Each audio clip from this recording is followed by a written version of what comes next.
Host of the African History Network show. I'm a talk show host, researcher, lecturer, writer, and historian. I am here with one of my friends and one of our Grandmaster Scholar warriors, Tony Browder, historian and archaeologist. How you doing today, Tony? I'm wonderful, man. It's good to be able to connect with you again. Absolutely, absolutely, man. I Been a know minute. yes, it's been a minute. We've talked through Facebook, man, and been trying to catch up with you in and out of the country, things like that. But Tony was one of my first interviews that I did in 2010 when I launched the African History Network show. And we're celebrating our 13th year anniversary. First launched March 10th, 2010, the African History Network show. And many people know Tony is the author of one of my favorite books, and we use it in my online history classes. I teach Nile Valley Contributions to Civilization. If you don't have this book, you have to get this book, okay? Nile Valley Contributions to Civilization by Tony Browder. So we want to have this conversation. I was talking to Tony yesterday, Friday, and today. We want to have this conversation dealing with why Nile Valley civilization history matters.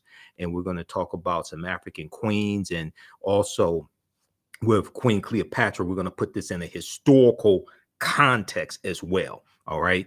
So, Tony, let people know just briefly some of your historical background and some of your research. Well, I am formally trained as an artist, a graphic designer.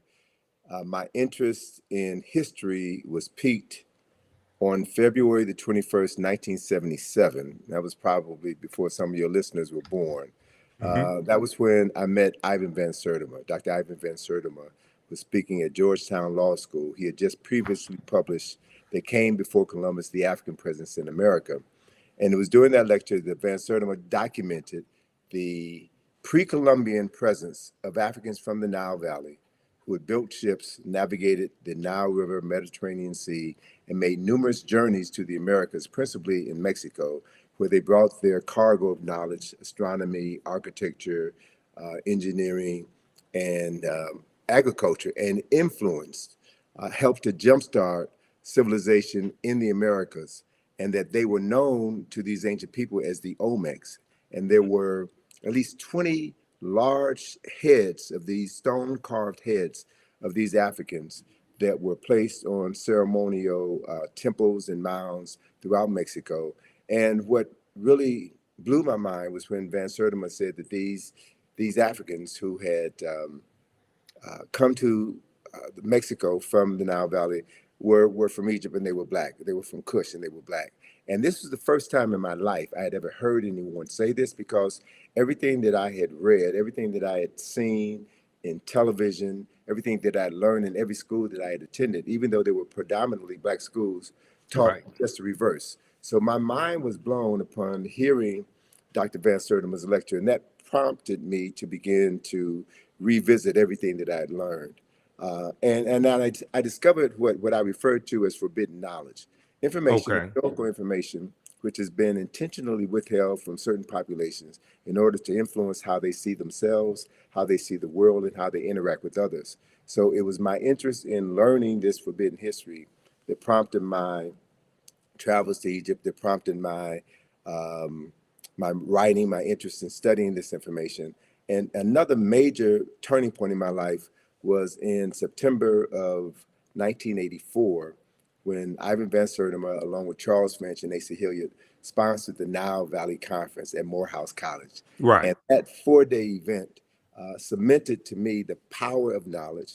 And the interesting thing about this gathering was that it featured not just African scholars and African American scholars, but European scholars who also understood that the historical knowledge of the past had been fragmented and had been erroneously presented as historical truths. So beginning to become aware of the fact that whoever controls your knowledge of the past controls your conception of yourself in the present has really framed everything that I've done. So the work that I've done, the writings that I've done, the study tours that I've done are all designed to introduce people to historical information that it may not have been a part of their formal educational process, but information that is critical to their ability to determine who they are and how they can move into the world and through the world and better interact with others.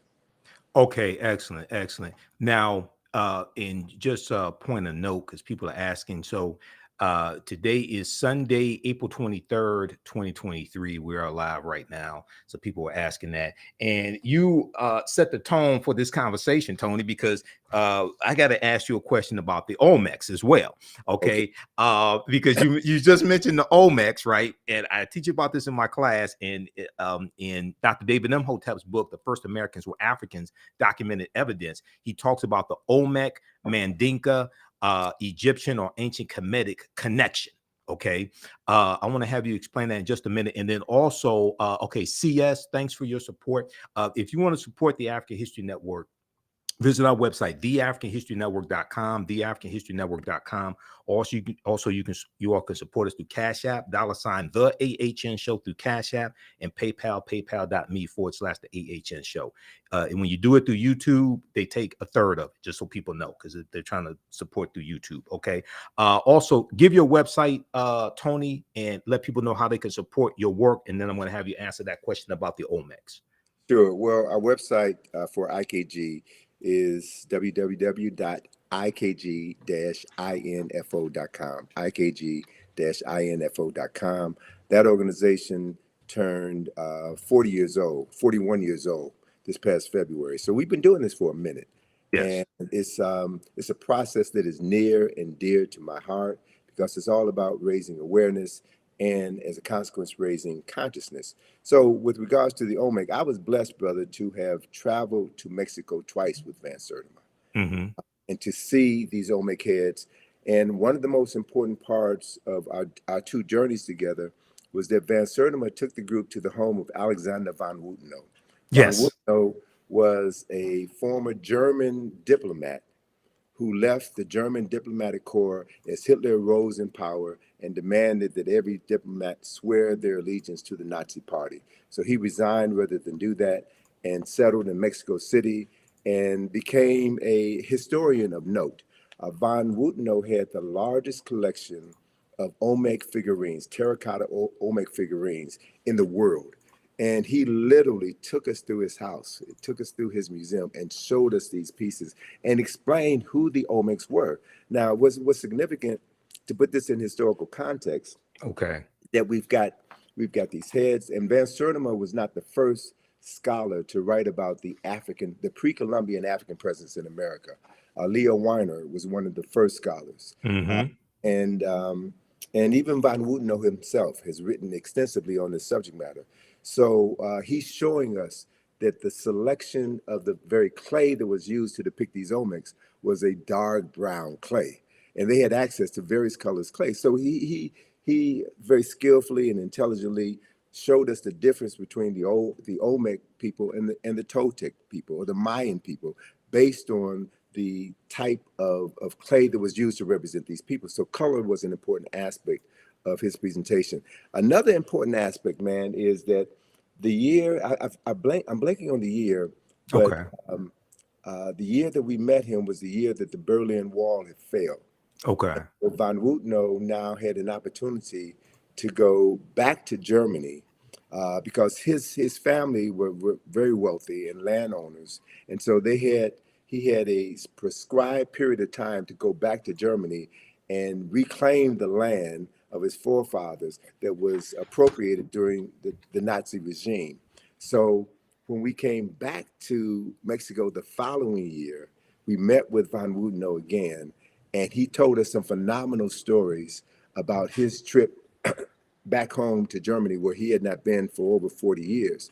And his colleagues, some of his colleagues who were Egyptologists, and shared with us that they had evidence of additional Kushite kings, specifically of the 25th dynasty, who are not a part of the historical record, right?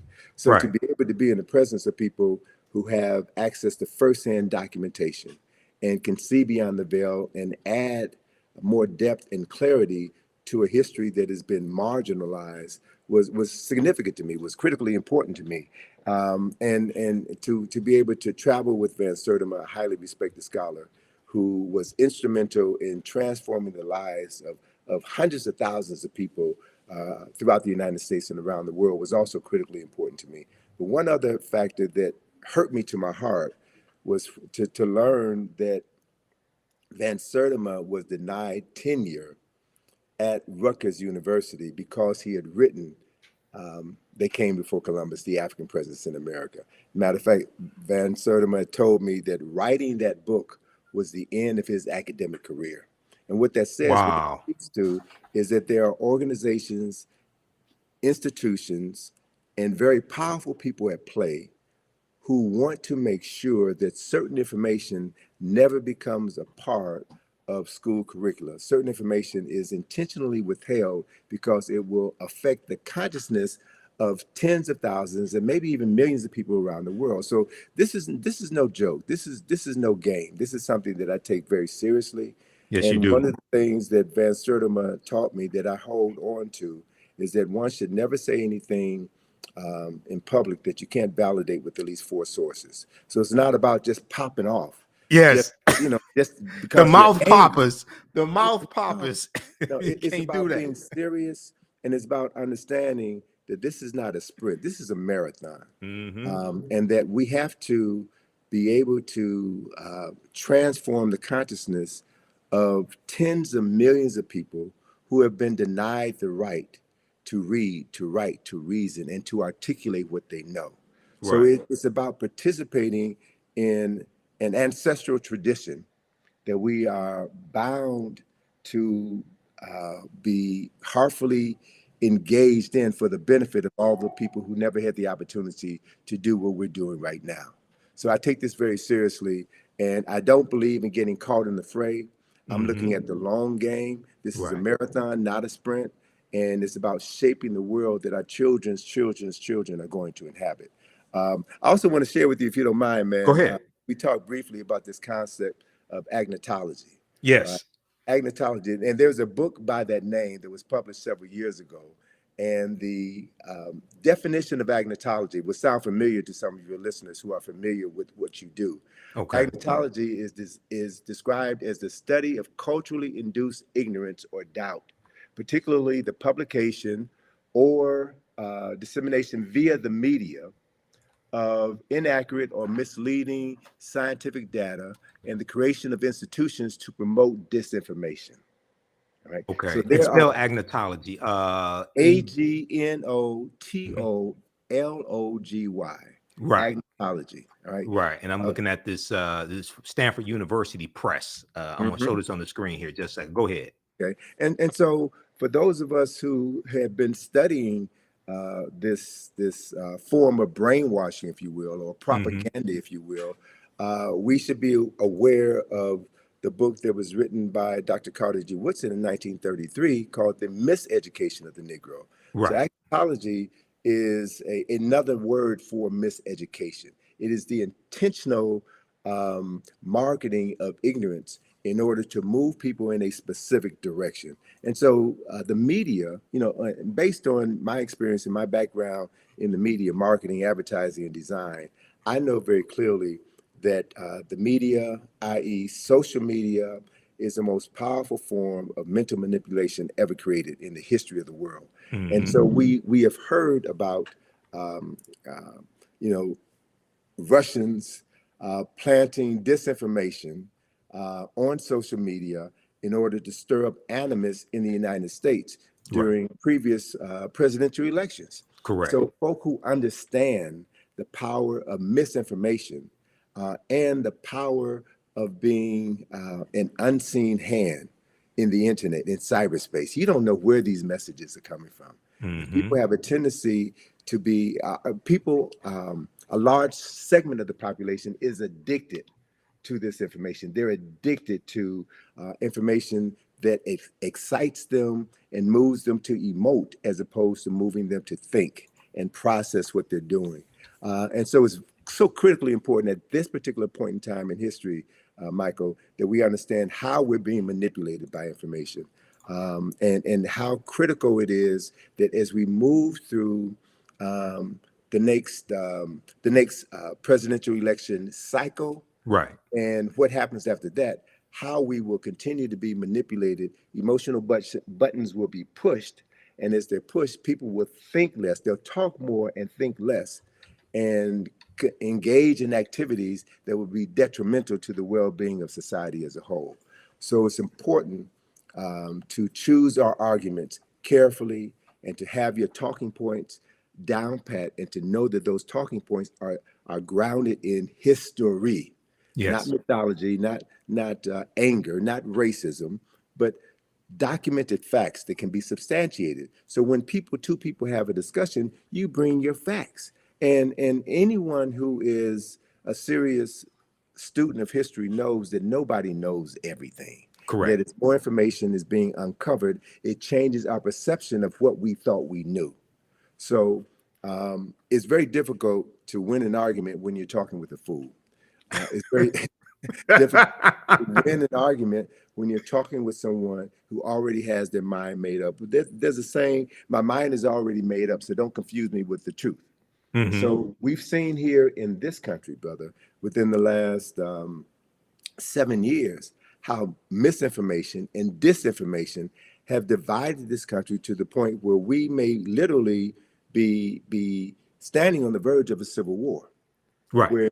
where any sense of normalcy and respect between two parties with opposing views has gone out the window. So to watch what's happening right now in Congress is an indicator of what's happening all over the world. It's not just here in the United States, it's happening all over the world. So it's like we're in a fight for the soul, not just of America, as certain politicians say. We're fighting for the soul of our consciousness. We're fighting for the soul of Africa. And I think if you're going to be engaged in that fight, you have to prepare yourself adequately. Correct. There is a statement that was made by, I think it was the U.S. Army in an ad that they did a couple of decades ago.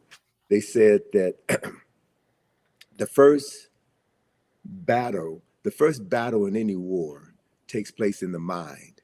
Hmm. And the first casualty of any war is always the truth, right? It's always the truth. So we have to be very clear about what we're talking about so that we can deal with the truth that stands on solid ground and Right. not a truth that liars speak in order to muddy the waters and to move people into a space where they won't be able to distinguish the truth from a half truth from an all out lie. So these are the issues that I think that are so critically important for your listeners to understand. And it's also the reason why I just finished a two-part webinar on why Nile Valley civilization matters. There's Okay. certain core information that has to be understood if you're going to engage anyone in any discussion about African history or Nile Valley history. And we've never been given the basic knowledge. So there are many people, unfortunately, who have a very pronounced presence on the web who read one book and all of a sudden become an expert on something that they know very little about. Correct. And Correct. so dealing with these issues, dealing with the larger issue is important. And that's also one of the reasons why we find here in the United States, there is an ongoing effort on the part of certain parties to suppress the teaching of African history, to suppress the teaching of American slavery. Um, so, what's happening in Florida or Virginia or Texas is nothing but an effort on the part of a certain population to control the historical narrative and to perpetuate a point of view which disassociates them from decades of violence and murder and crimes against humanity. So I understand that. I understand why they're doing what they're doing because of what they have to protect. So my response to that is not to get angry for our former oppressors for saying that they're not going to continue to miseducate us. We have a Right. responsibility and an obligation to educate ourselves. And that's what the Black consciousness movement was about in the 1960s, which led to the Black studies movement, which has opened the door for us to have this level of conversation today. And there has always been pushback. There's always been pushback. And so we have to learn from the lessons of the past. learn how our scholars, our heroes and our sheroes were able to work around these obstacles that were placed in their path in order for them to continue to get the message out and raise multiple generations of people who now have a clearer understanding of what history is and why history is so critically important. Absolutely. And you talked about dealing with facts. And I have a saying, those that have been following me on the African History Network show, if we disagree, let's disagree based upon the facts and the evidence, not the fact that you don't want to deal with the evidence. Okay. Mm-hmm. Number one. Number two, you talk about marketing. So many people know my degree is in business administration with a major in marketing from Wayne State University. The foundation of marketing is psychology. So this is why a lot of this information I understand better than many people because of my training and having a background in sales and marketing, etc. You mentioned the Olmecs a few minutes ago. I want to hit on this and have you expound on it, and then talk some more about Nile Valley civilization and why this history is so important. So many people are familiar with Dr. David Imhotep, who wrote the book, The First Americans Were Africans, Documented Evidence. He's a friend of mine. I've interviewed him probably 14 times here on the African History Network show. And on page, I'm going to pull up this citation here because we discussed this in my classes also.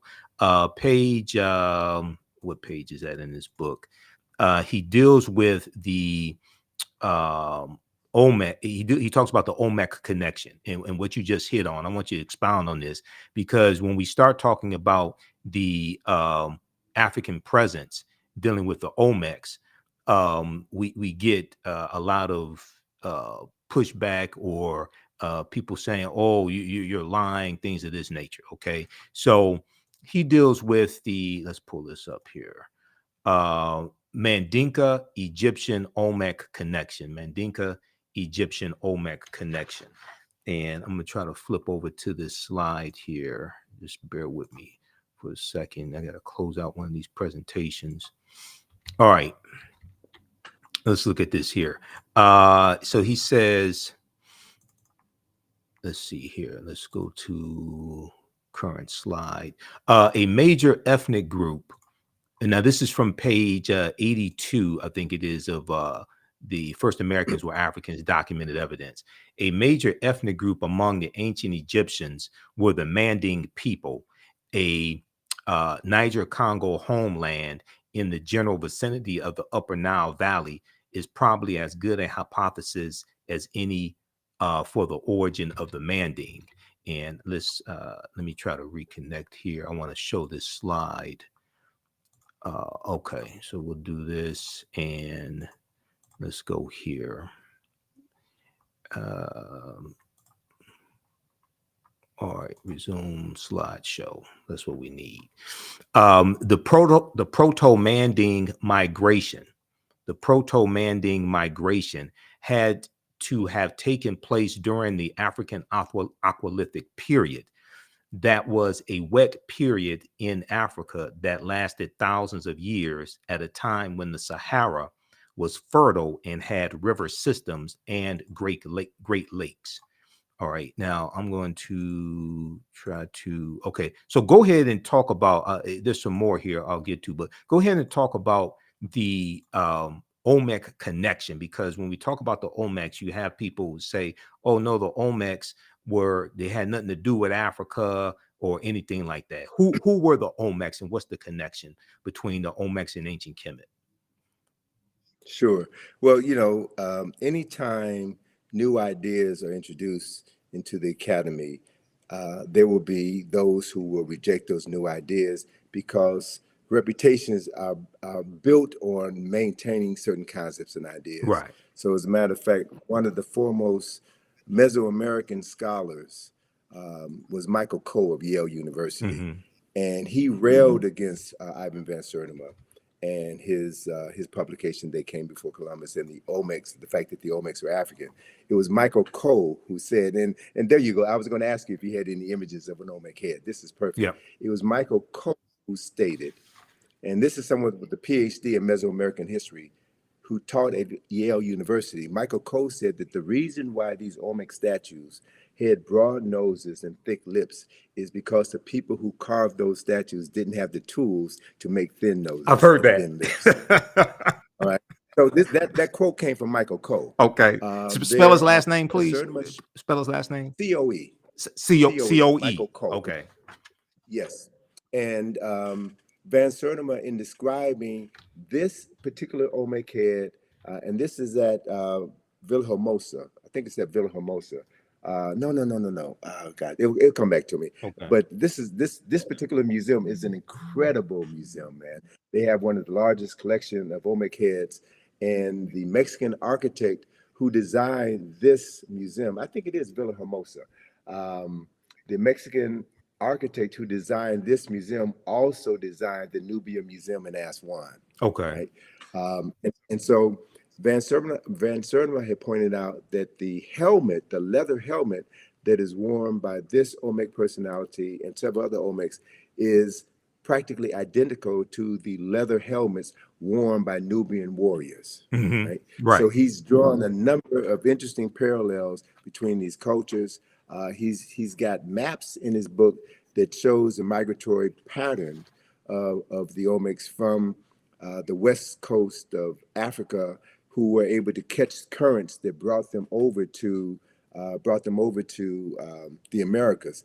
And one of the other points that Van Sertima brought out in many of his lectures that people want to dismiss or not discuss at all is the fact that these Africans who made the journeys, made multiple journeys, also brought back to the Nile Valley certain products. And one of the products that they brought back was cocoa leaves. The coca leaves, the plants from the plant that is used to make cocaine. Right. And very few people talk about the fact that when a examination of the mummy of Ramesses II, one of the most significant kings in Nile Valley history, when a examination was done on the contents of his stomach, they found coca leaves in his stomach, right? And they only existed at that time. They only existed in the so-called New World. So there's so many connections that have been, so much information about these migrations that have been suppressed in academia. So the other thing is there is a marvelous book that Charles Finch turned me on to, written by a Senegalese scholar by the name of Abubakar Lam. That book is entitled Paths from the Nile. And this book documents multiple migrations from the Nile River Valley into the Niger River Valley. So David Imhotep had talked about before the desertification of the Sahara, this region of northern Africa was grassland, and you had multiple river systems that ran from east to west. And so if we begin to explore this intercontinental migration of African people from the east to the west, from the Nile Valley to the Niger River Valley, we'll begin to find that there's tons and tons of history that is waiting to be rewritten, the artifacts that are waiting to be unearthed that will add to the story of African people and the migration of African people. And the only way that that story could be told intelligently is if more people of African ancestry get interested in the subject matter and do the primary research. Right.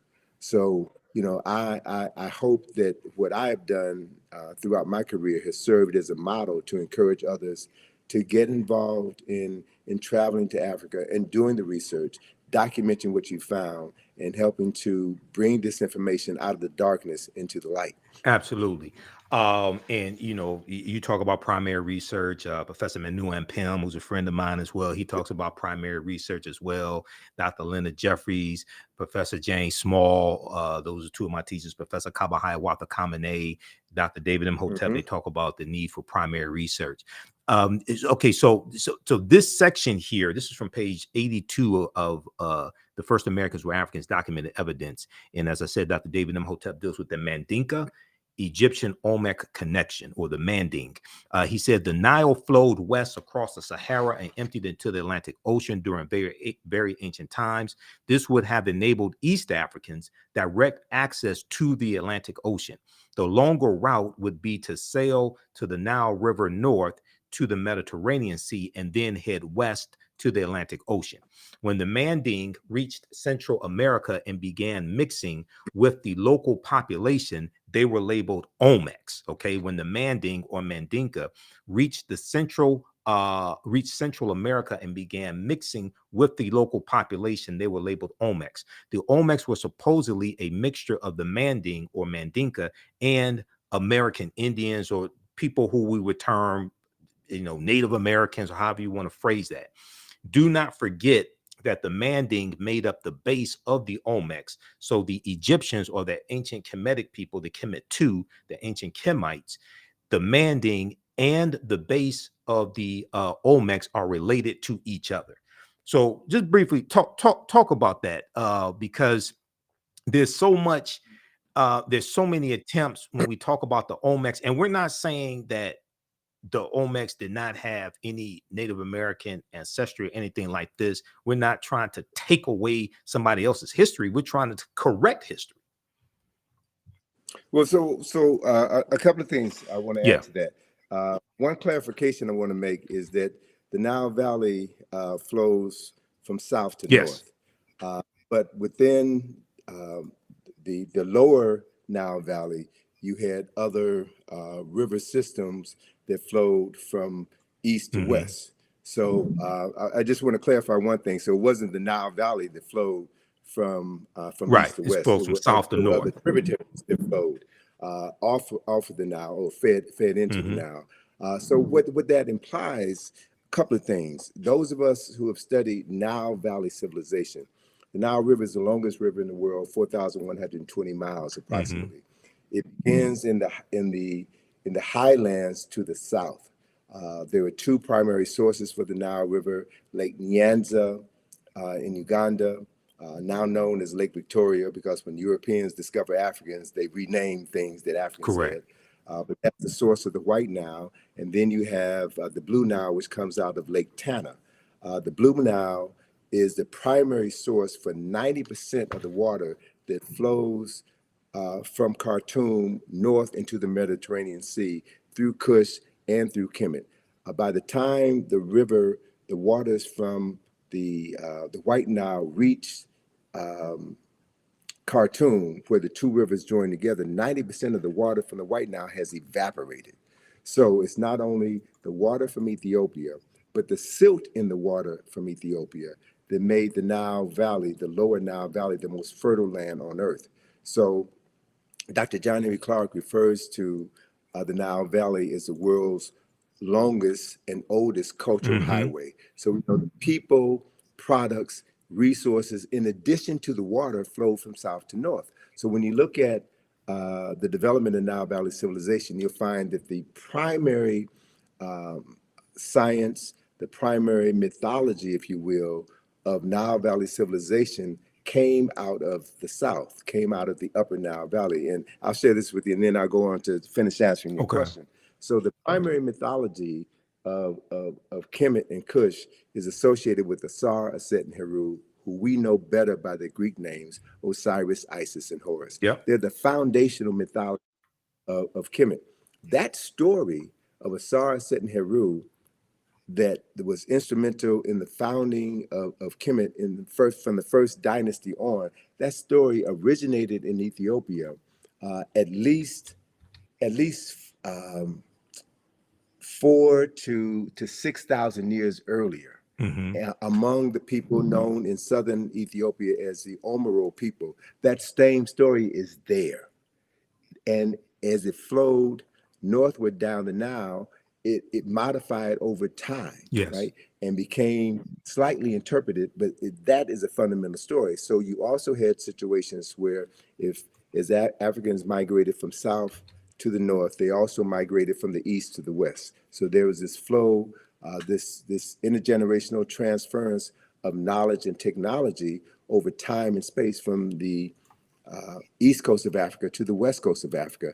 And much of that information is now really beginning to come out. And what it does, the coming of this information will shatter all of the myths about West Africa.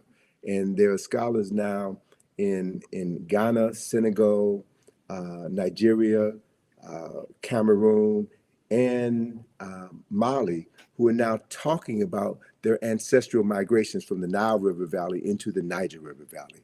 So we're living in an age of incredible discoveries where new information is going to be coming forward. So as part of that migration of Africans from West Africa into the Americas, what we're talking about is the further transference of African knowledge and African technology. So those who have a vested interest in maintaining the concept of African people as having made no contribution to culture and civilization, they have to suppress this information. Right. So the Michael Coles of the world have to stand up. And so what we have to do is we reassemble the fragmented pieces of African history. We have to be able to look at exactly what you said, the Olmecs. And Van Sertima talked about the fact that the Olmecs, the remains, the physical remains of Olmecs were found in many of the royal tombs in Mexico, and that they comprise, I think he said, about 12% of that population. So what we're looking at is an influx of Africans with advanced technology coming into a society and helping to jumpstart civilization in that society. And you also had other people coming from other areas into that same society as well. So as Van Wooteno and others have pointed out, there are other people from other parts of the world who made contributions to the culture that was established by the Olmecs. So as we now look back on approximately over 2,000 years of world history, we're trying to sift through all of this to get to the real story, right? And so the main point is we don't have to say that Africans invented everything in America, that Africans were the indigenous population in America. We don't have all of the evidence at this point in time to stand firmly on the truth to say that, but we can say beyond a shadow of a doubt, based on the archaeological and historical information that we already have at our fingertips, that Africans from the Nile Valley played a pivotal role in helping to jumpstart culture and civilization in the Americas 2,500 years before Christopher Columbus was born. That's a fact.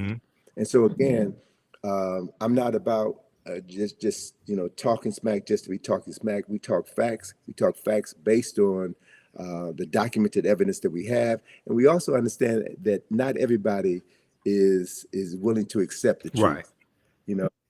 And so we teach the truth. We teach what we know to those who are ready to receive it. And we have to assume responsibility for doing that and not leave it to our former oppressor to teach our children, our most precious resource, teach our children information that would transform their consciousness. And with that transformation of consciousness, with them seeing themselves as people with a long documented history, as people with lives that matter, they will do what every culturally conscious person does, and that is tap into their ancestral memory. See, that's really what all of this is about, because when we look at the greater arc of human history, we have to acknowledge a fundamental fact that no people on this planet have been as marginalized as people of African ancestry have been on the continent and in the Americas. And part of that marginalization is about the usurpation of the historical memory of those people. And after the end of this process of enslavement, you still have to continue the enslavement of the mind, right? So whoever controls a person's thinking controls everything that they're able to do in their lifetime and everything that they're able to pass on to the lifetimes that will come after them. So it's a battle for the mind. It's always been a battle for the mind. And so knowing your history, going to sources, and being courageous enough to say, I don't know it all, but I'm learning. As Neely Fuller says, I'm still learning. And as we learn, we get more information, and that information buttresses what we already know, or it provides a new kernel of truth that allows us to explore another field of study that expands what we thought we knew. So this is the journey, and this to me is what this process is all about, man. And it's exciting. It's exciting to be engaged in this process. And it's also important to know that the closer you get to the truth, the more your enemies will try to suppress you. Yes. Right? That's when you know.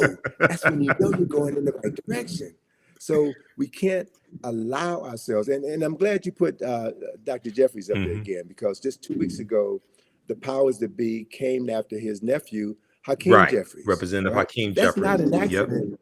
That's not an accident that is happening now. And they're bringing up issues that came to the fore in, what was that, 2001. 2001. Issues from 20 years ago, they're bringing it up. Why? Because Hakeem Jeffries represents this phenomenon that I'm truly beginning to embrace and wrap my mind around. And that is the major reason why people of African ancestry are still here.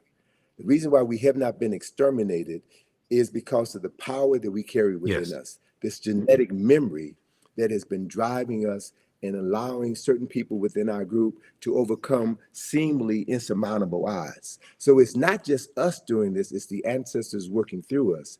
And it's the acknowledgement of the ancestors, which has always been our greatest power, our greatest resource. So whatever others can do to make you feel that to be African is to be ignorant, to be African is to be shameful. Deny your African ancestry means that you deny your ancestors, which means you cut yourself off from your only salvation, right? So there, and unfortunately, brother, there are many of us, many of our people who deny that they're African, Correct. who deny that African people have ever done anything of any significance, who've bought into the narrative, bought into the lie.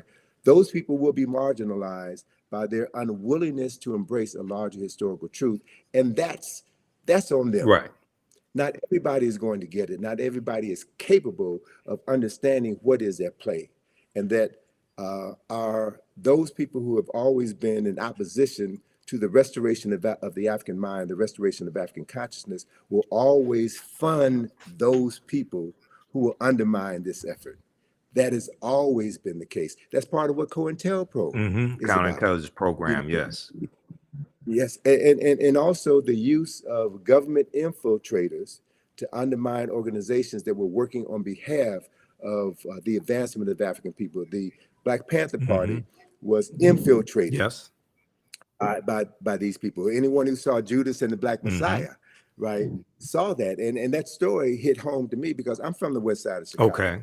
You know, I know about Fred Hampton and Mara Clark. I was a freshman in college when Fred Hampton and Mara Clark were murdered. Went to school with a young lady who was in the house the night of the murder. So to have her give her description of what happened, and then to read in the newspaper, the Chicago Sun-Times, or to watch on the news, Mayor Daley, Edward Hanrahan, and other government officials give their version of the story, that's when the covers came off for me. That's when I began to realize that the media lies, the politician lies, that people have a vested interest in perpetuating a false narrative in order to maintain their power and suppress any effort on the part of African people to free their minds. So these issues are critical, man. And we cannot, you know, we cannot have a short-term memory when we're dealing with long-term issues. Look at what happened in the 60s. Look at the rise of the Black Power movement, the Black Consciousness movement, and the things that the government did to shut that down. The introduction of drugs into our community. Again, I'm from the west side of Chicago, so I can tell you specifically what happened when cocaine was allowed to come into the community unabated. What the film, and this is again the power of the media, what the film Superfly did to destroy conscious Black folk on the west side of Chicago. Right. The original Superfly with Ron O'Neal, the original Superfly. Yes. Exactly. Yeah. Exactly. So I was in Chicago, man, when that film came out, and I saw how cocaine when the blaxploitation movies, and very quickly, and I know we only have a few minutes left here because I know you got to run. A couple things I want to hit on that, but very quickly because people are asking. Also, if you want to support the African History Network, you could do so Cash App, $ the AHN show through Cash App or through PayPal, paypal.me/the AHN show. We have the links on our website, theafricanhistorynetwork.com, theafricanhistorynetwork.com. I put the links there because some people have set up fake African History Network Cash App accounts and they've been stealing money from us. Okay. So we have the actual links there. You can click on it. To support Tony Browder and the work that he and his daughter Atlantis Browder do. Okay. Go to IKG-info.com, IKG-info.com. You mentioned Superfly, and I want to talk about that for just a quick minute, and then have you connect Nile Valley civilization and history to Queen Cleopatra, put it in a historical correct context. Okay, we're not going to let that dominate the conversation.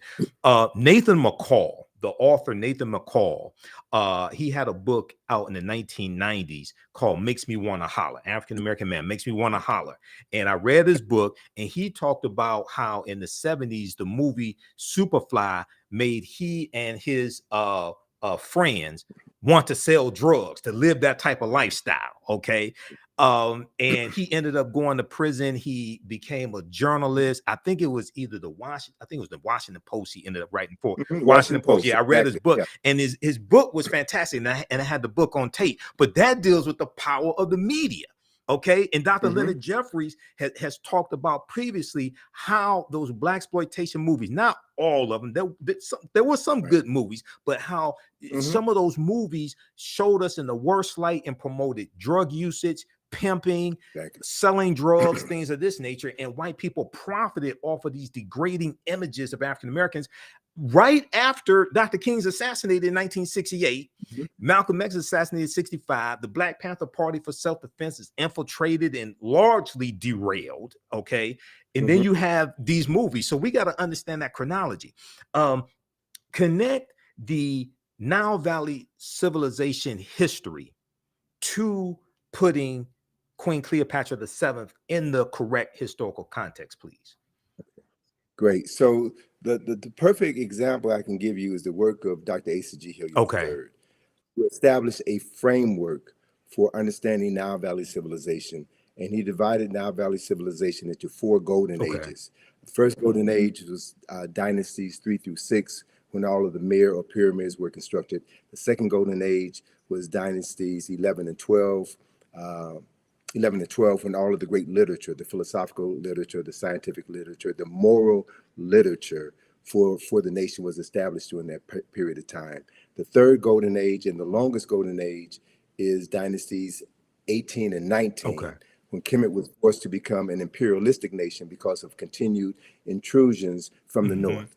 And then you have the last golden age, the fourth and final golden age, which is the 25th dynasty, which is what Dr. John Henry Clark referred to as Africa's last great walk in the sun. It was the last time in history that Africans were the wealthiest and most powerful people on the planet.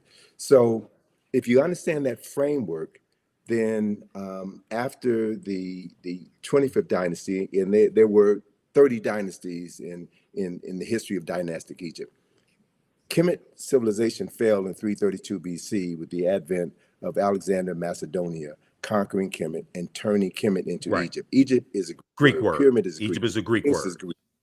So most of the names of African places and things and people have been changed by non-African people. So if you don't know the original names, you'll never be able to understand the history, the culture, the science, the philosophy, and the concepts as they were originally created. Let me give you one example of that. Pyramid is a Greek word, which means little flat cake, like a pancake. The original word for that structure is mir, M-I-R. And the word mir means the place of ascension. So mir, there are no bodies buried in any pyramids of mir in the entire Nile Valley. None, zero. So anytime anybody tells you that the pyramids were tombs, that is a lie, whether it's an intentional lie or unintentional lie based on ignorance. Mir were always built over tombs. The tombs were underground. So the word mir means the place of ascension, the place of ascension. And the purpose of a mir was to facilitate the ascension of the soul buried underneath it into heaven, where that soul would be reborn. and they were very specific about where in heaven a soul would go to be reborn. So the first text which documented this journey of the soul into the afterlife was carved in the burial chamber of a tomb known as the Pyramid of Unas, right? So it's in his burial chamber where you find the oldest written religious documents in the world were inscribed on the walls of this particular tomb that talks about the soul, that talks about the process for the salvation of the soul, that talks about the judgment of the soul, and the place where souls go to be reborn. So the framework for Western religions can be found in the Nile Valley. So it's important to reclaim the names. It's important to understand chronology and history. So in that context, Alexander Macedonia conquered Kemet in 332 BC, and the word Egypt derived from the name Ha-Ka-Ptah, which is the temple of the spirit of Ptah in the city of Mennefer, which was later renamed Memphis by the Greeks. And so that word Ha-Ka-Ptah became Agyptus, which was Latinized and became Egypt. That's how that word devolved. Not evolved, it devolved because it lost its essence through the evolution of the word. And so once Alexander conquered Kemet, then he became so enamored by the 3,000 years of historical knowledge that he had inherited by virtue of conquest. And so he no longer referred to himself as Alexander, son of Philip of Macedonia. He called himself Alexander, son of Ammon, son of Amen, the unseen presence of God Almighty, which is a upper Nile Valley concept, right? And so the Greek rulers then descended from Alexander's line. And Cleopatra is the last of these Greek rulers. So Cleopatra, for all intents and purposes, Cleopatra was not African. She was not Kemetic in the literal sense of the word. And so my thing is, don't get caught up in Cleopatra. There are other personalities of more historical and cultural significance who we should be focusing our attention on. So I would bypass Cleopatra discussion and focus on Queen T, who was one of the baddest queens in human history. She was one of the most powerful rulers on earth. She was the wife of Amenhotep III, and their statue in the Egyptian Museum in Cairo is the largest statue in that building. And anyone who looks upon that statue could see the nationality or the race, if you will, of who these two African people were. And it's very clear that we understand the chronology. Queen T was the wife of Amenhotep III. The son was Amenhotep IV, who changed his name to Akhenaten. And Akhenaten's son was the person that we call King Tut. So if you understand the history, understand the chronology, you can focus your attention on subject matters that are more worthy of discussion than Cleopatra. Not to dismiss her summarily, but Cleopatra is about as significant as Meghan Markle is. I'm just saying. Context is everything. Context is everything. So look at, and there, thank you for that image of Queen T. Now, that's a very small image of Queen T. And what I would also suggest those of your listeners who live in New York, go to the Metropolitan Museum, the Met Museum, and you'll see an image of Queen T in the Met Museum. But that image of Queen T has half of her face destroyed.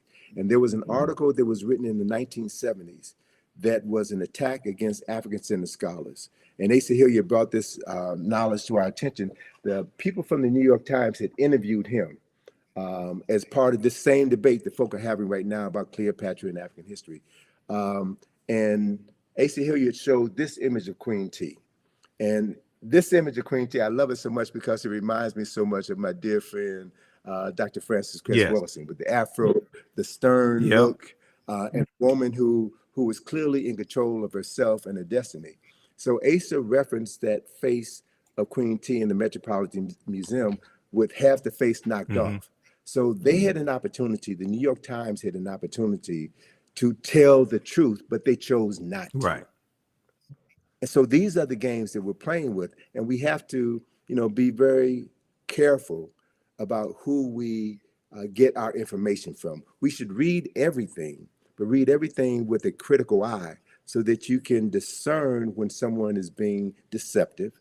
You can discern when you're being immersed into aspects of the truth so that you can ground yourself on the truth and not be led astray by arguments or false narratives that is designed to neutralize your strength, your power, and to waste time. Yes. We really don't have any time to waste, Yeah, bro. absolutely. And speaking of time, I know you have to run, so I want you to let people know about. You told me Egypt on the Potomac tour is going to start back up. Give people the website, and then family watching. As soon as we finish with Tony, I'll let you know about my online history classes I teach on Saturdays and Sundays, because we have a class today at 3 p.m. Eastern Standard Time. Go ahead, Tony. So through our company, IKG, we have been presenting this information for over 40 years. We've done numerous publications. We have numerous activities.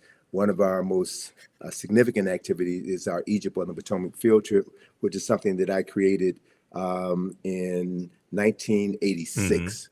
So Egypt on the Potomac is designed to show people the Egyptian presence, the Kemetic presence in Washington, Right. D.C. And I've done research. We've been doing this for well over 30 years, and no one has ever challenged me based on the information that we put forward to show that America's founding fathers chose examples from the Nile Valley, from Kush and Kemet, in order to establish the foundation for what has become the capital of the wealthiest, most powerful nation in human history.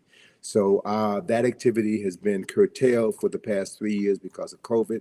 But beginning on May the 6th, we will have our regular 3-hour bus field trip of Washington, D.C., where we will take you through various locations throughout the city, and explain the architectural, the symbolic, and the mythological elements of Nile Valley civilization, which have literally been hidden in plain sight.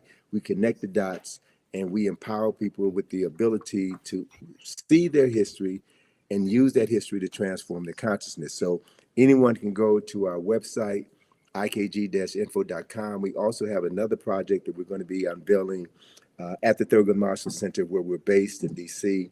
It's the John Henry Clark Enhanced History Project. This project, we have 400 square feet of wall space where we're going to be using information inspired by the work of John Henry Clark to tell the story of people who've been written out of the respectable commentary of human history. And this project is my response to certain historical shortcomings in the National Museum of African American History and Culture, which is a phenomenal structure. The only issue that I have with it is that it begins our history in the basement, and it begins our history with slavery. Right.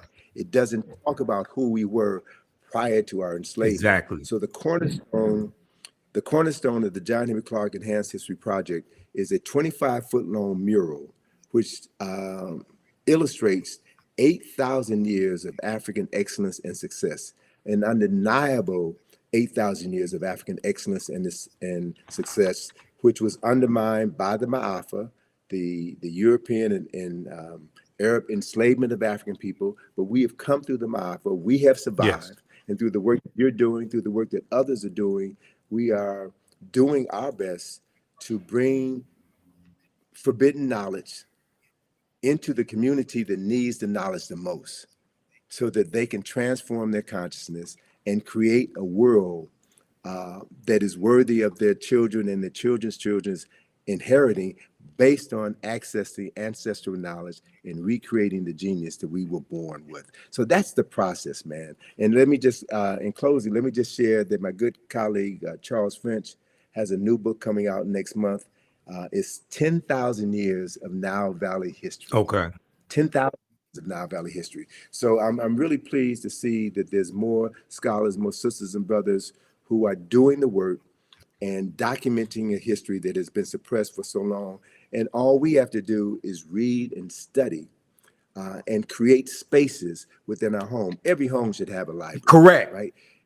The parents in those homes should spend time reading with your children and having intelligent discussions about how to articulate that history. Everybody pays taxes, and our tax dollars are being used in schools to miseducate many children, Black, brown, white children in the classroom. Right. So we have an obligation as taxpayers to see to it that certain information is accessible in the classroom. And if it's not going to be taught in the classroom, we need to demand of our churches, our fraternities, our sororities, our barbershops and beauty shops to turn those spaces into spaces where we can teach our children and their parents and elders in the community who they are. Correct. So we can transform our consciousness. And I'll close on this point.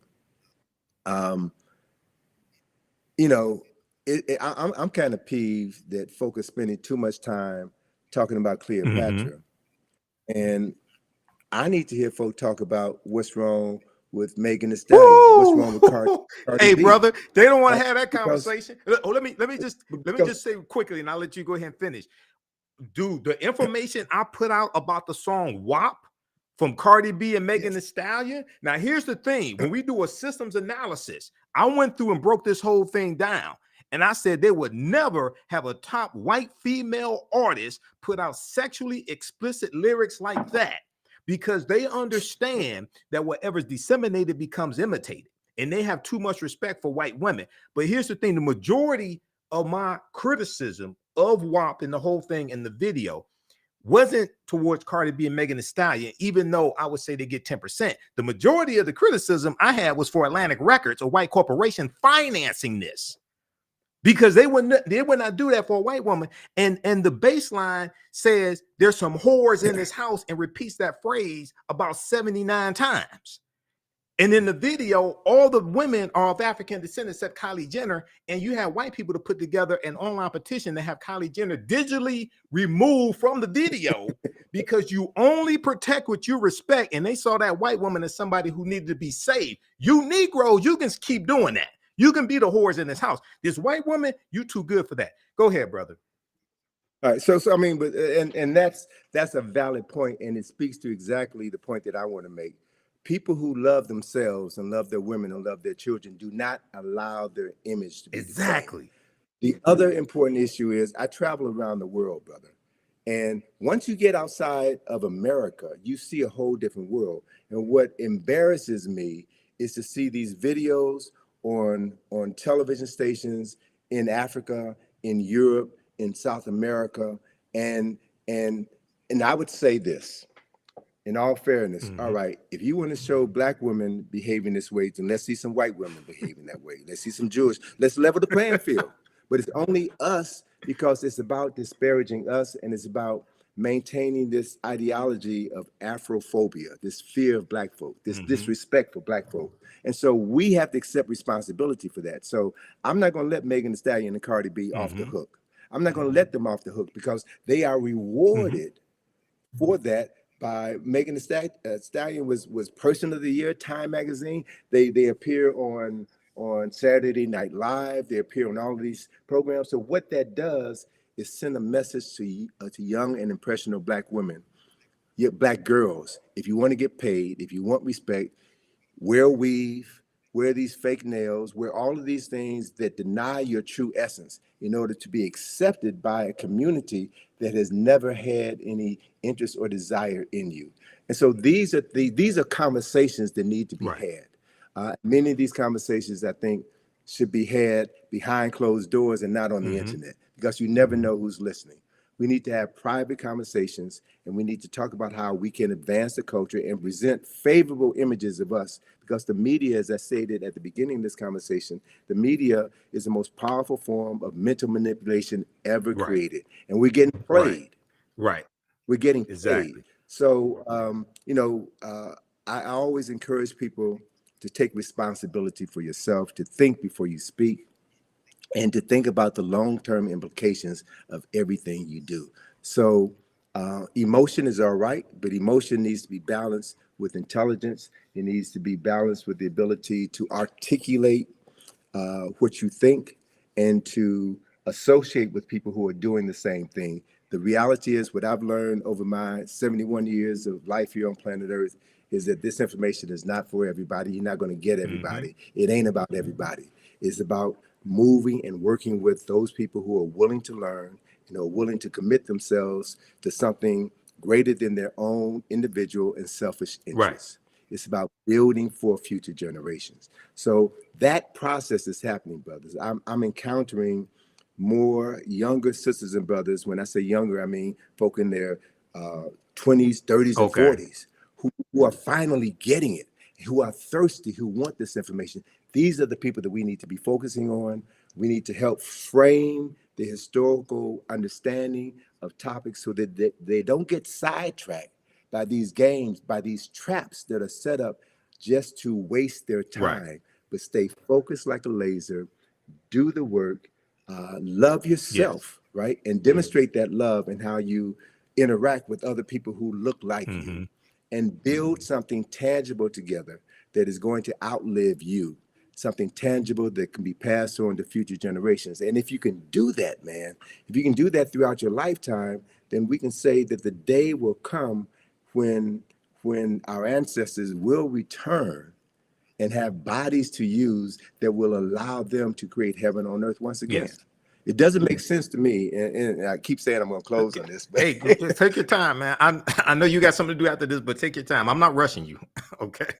it doesn't make sense for me personally to talk about your ancestors were kings and queens if you're acting like fools and Exactly. jokers, right? Yep. And the other reality is that less than 0.1% of any nation's rulers were kings and queens. The vast majority of people were ministers and prime ministers, were scholars, were researchers, were scientists, were astronomers, were physicians, were healers, were masons, were architects and engineers. They are the people who made the Right. nation. The king or queen was just a Right. figurehead. I want to redirect the conversation. I want to redirect the focus on something that is practical. It's just like saying, you want to be president of the United States. Anybody with any sense knows the president of the United States does not run the United States, right? And so it's the people who comprise this country who make this country what it is. And we know, people of African ancestry should understand very clearly that it was our ancestors and their free labor that helped to make this country the wealthiest and most powerful nation in human history. So we have an obligation as descendants of enslaved people who survived the Ma'afa. We have an obligation and a responsibility to use the resources that we have access here in this country to educate ourselves, Yep. right? Because what we know shapes the consciousness of African people all around the world. We talked earlier about the Black consciousness movement in the 1960s, and the powers that be saw how the Black Power movement influenced Steve Biko in South Africa. And he replicated a similar movement. It was happening in other parts of Africa as well. So the colonizers had to shut that down. And you shut that down by introducing films that divert our attention and have us praising drug dealers and ungodly behavior. And that then becomes the framework with which we see our future. So if we use this technology properly, we have the opportunity to access millions of minds in a matter of minutes and introduce a new narrative. That's what this opposition is all about. Yes. Shutting down the conversation, shutting down the power. So don't give your power away. You are the most important commodity that you'll ever possess. Free your mind, model how free people, free men and women are supposed to speak, communicate, and move through the planet. Work with other people of like minds so that you can build something that will last for eternity. And as we do that, we will make our ancestors proud. And we then will be the vehicles through which they would do their best work. Why? Because they did it in the past, and we have the capacity to replicate it right now. That's what this whole journey is all about. Absolutely. And up on the screen, I have the famous quote by Bantu Stephen Biko: "The most potent weapon in the hands of the oppressor is the mind of the oppressed." So we have to take our minds back. This is what Dr. Carter G. Woodson was telling us in his work, not just in the Miseducation of the Negro in 1933, but the work he did with Association for the Study of African American Life and History of SALA, which he co-founded September 9th, 1915. So, all right, excellent. We got to bring you back, Tony. I know you got to run. We have to bring you back. And everybody, those slides I was showing, those are all slides from the online classes that I teach. We use 2 of your books, Egypt on the Potomac and Nile Valley Contributions to Civilization, in my classes as well. I introduce a lot of people to you, Tony.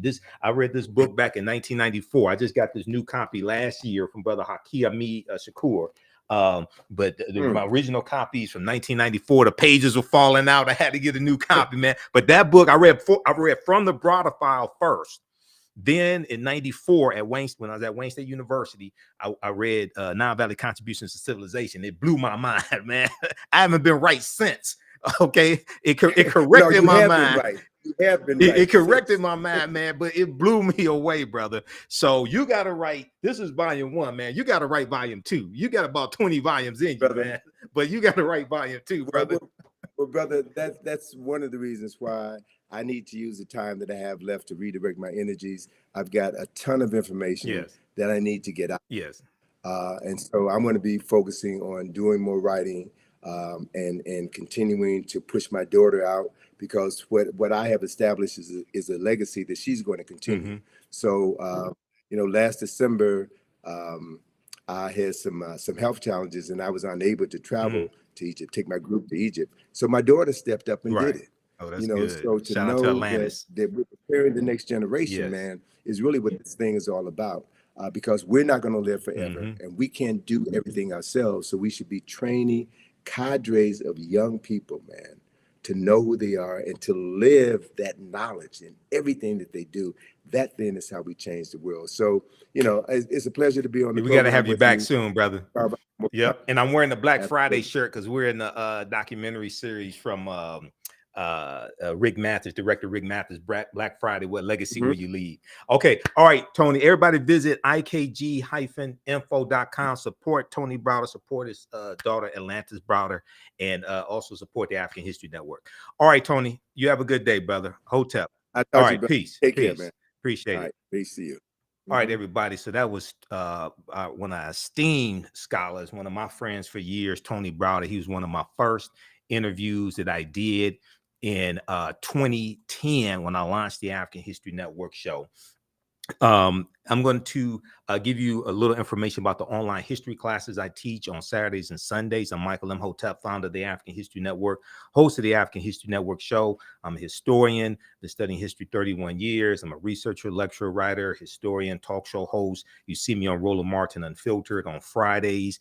I'm a political commentator as well. You see me on Faraji Muhammad show, The Culture, also.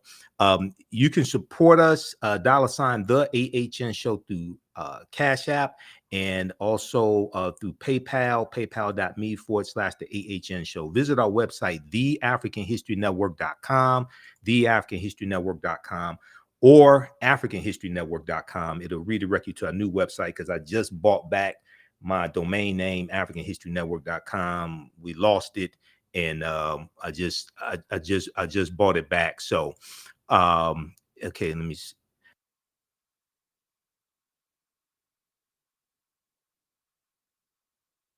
Okay, I just bought back that domain name. When you go down the website, it has information about our radio show. I'm on 9:10 a.m. the Superstation WFDF Sundays, 9 p.m. to 11 p.m. Eastern Standard Time. We have our social media handles here. We'll be on live tonight, 9 p.m. to 11 p.m. Eastern Standard Time. We broadcast on Facebook and YouTube also. The African History Network on Facebook, Michael Imhotep on YouTube.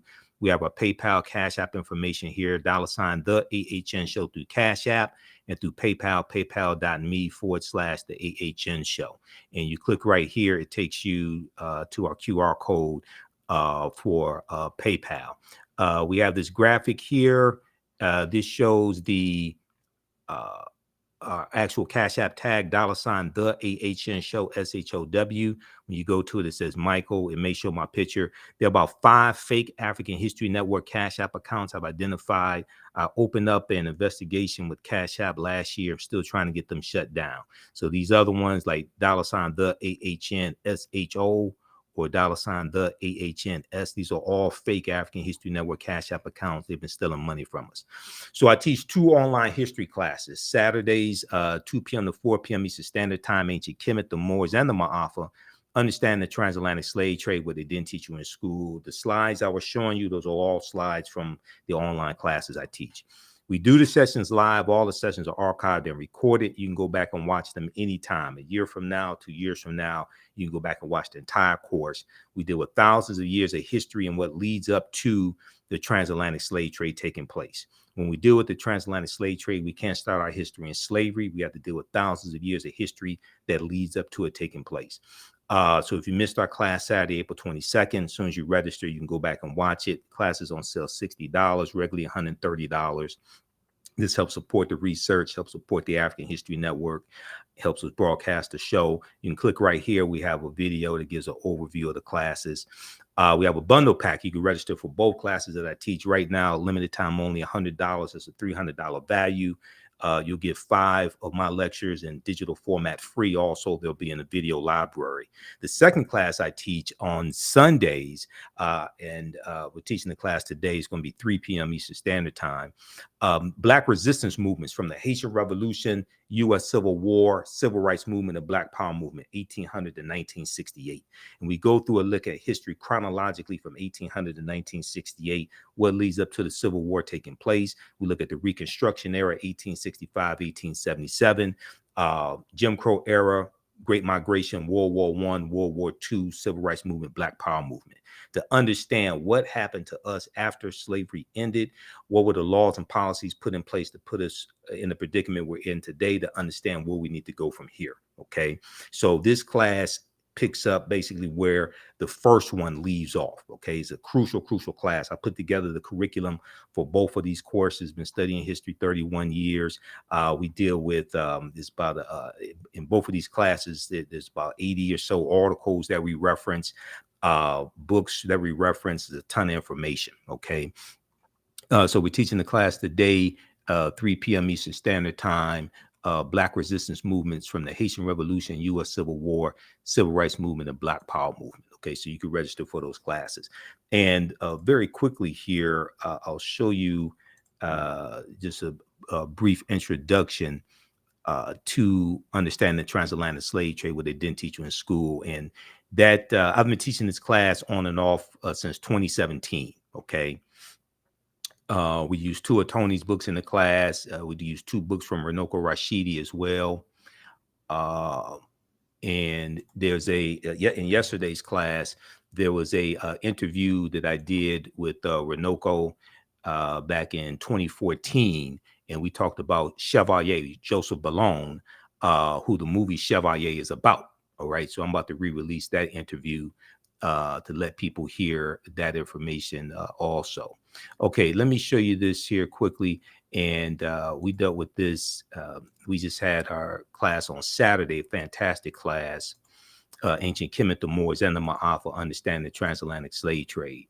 I'll post the link here. Mississippi River. Now, you know, somebody asked about the Mississippi River. You know, Memphis, Tennessee is named after Memphis in Egypt. Okay, we talk about this in the class. Memphis, Tennessee is named after Memphis in Egypt, and one of the founders of Memphis, Tennessee was General Andrew Jackson, who then became President Andrew Jackson.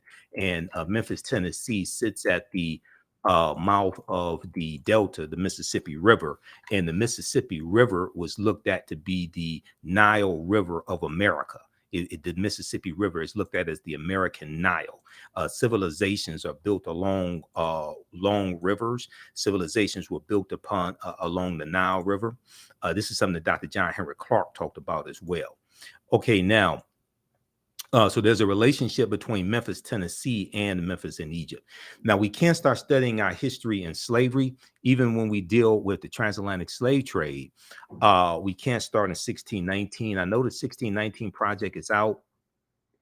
There's some good information in there. There's some problems with the 1619 project as well. I wouldn't say ban it or anything like that. But African people been in the land we call the United States of America going back at least 51,700 years ago.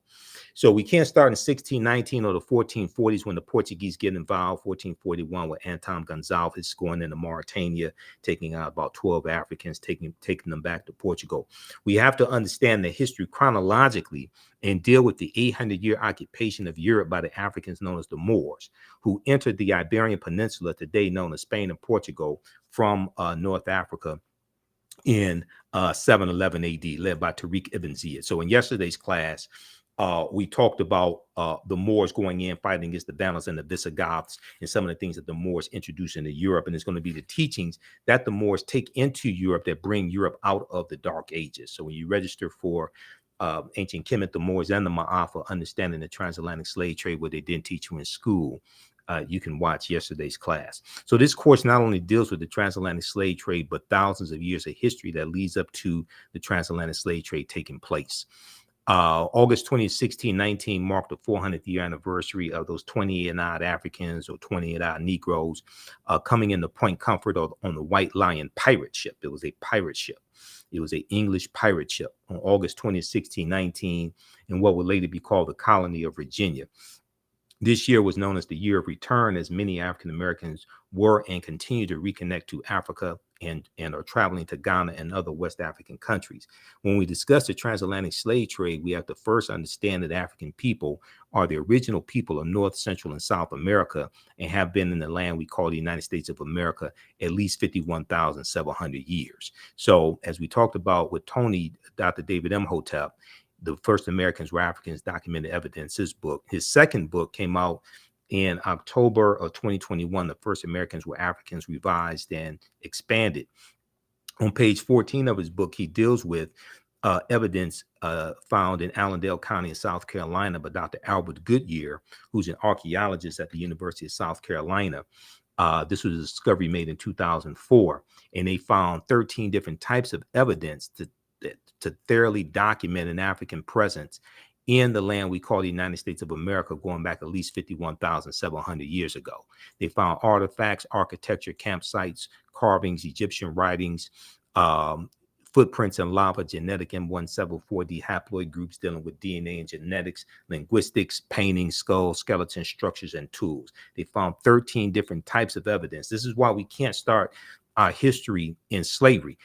The original people of the land that we call the United States of America were African people.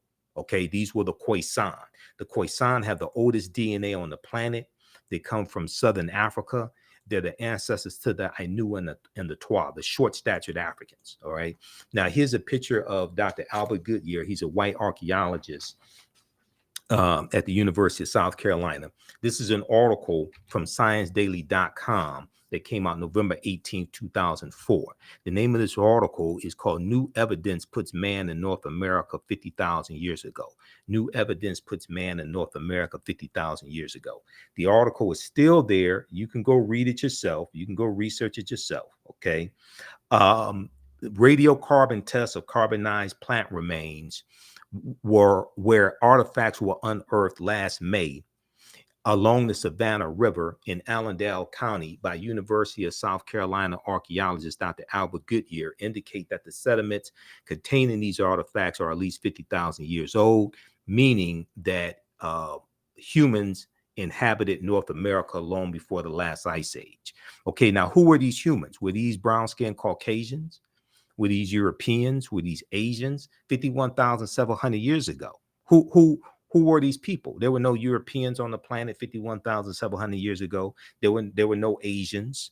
Okay. Who are these people? The people who we call Native Americans, they didn't exist 51,700 years ago. These were the Khoisan. Now, in October 2012, genetic study published in Science magazine found that the Khoisan in Southern Africa are the oldest ethnic group of modern humans, with their ancestral line originating about 100,000 years ago. The Khoisan, formerly called by the derogatory term Bushmen, are genetically unique and no other currently known population had separated so early from our common modern human ancestor, according to the report. Okay, now here are two Khoisan women. These are the short-statured Africans. Okay, now the Khoisan live mainly in Southern Africa in territory spanning Botswana, Namibia, Angola, Zambia, Zimbabwe, and South Africa. They are largely divided into two groups: hunters and gatherers, known as the Sans people, S-A-N-S, and keepers of the livestock, known as the Khoikhoi people. The Khoisan languages include the distinctive click sounds that are not found in the languages of their neighbors. So AtlantaBlackStar.com had a good article called 5 Ethnic Groups That Prove the First Humans Were Black. 5 ethnic groups that prove the first humans were Black. Okay. So this is just a sample of the type of information we deal with in this class. It's a 12-week online course. We deal with thousands of years of history. We look at archaeological discoveries that have come out in the last 15, maybe going back 20 years. We look at the discovery of Thomas Heraclion that was discovered, that was revealed in 2013. They had been doing the excavation even before then. And this is the lost city of Egypt that was built around 8th century BC, okay, lost for about 1,200 years, the lost city of Egypt. And they found 16-foot tall statues, gold coins. They found dozens of ship anchors, things like this at the bottom of the sea. All right. We deal with different archaeological discoveries like this one coming out of Morocco in 2017. This one, now what we see as more and more of these archaeological discoveries come out, we see that the deeper they dig, the blacker the planet gets, the more research they do, the older we get. All right. So this discovery here pushed back the timeline about 100,000 years. And people like Dr. Charles Finch, who Tony Browder mentioned, people like Runoko Rashidi and other scholars, they've been saying that Homo sapiens are at least 300,000 years old and not 75,000 to 100,000 years old. So this is an article from NBCnews.com. We're older than we thought. New find pushes human origin back 100,000 years. This is an article from June 7th, 2017. I remember the date because that's my birthday. It's not just Prince's birthday. It's my birthday also. Modern humans evolved much earlier than previously thought, researchers reported. New discoveries at a rich site in Morocco show modern humans were hunting and probably cooking game animals 300,000 years ago, 100,000 years earlier than scientists have believed until now. So when these discoveries come out, they have to keep pushing the timelines back. You know, Juvenile had that song called Back That Thing Up, okay, like 1988, 99.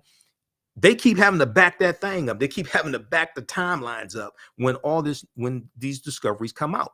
The deeper they dig, the blacker the planet gets, the more research they do, the older we get.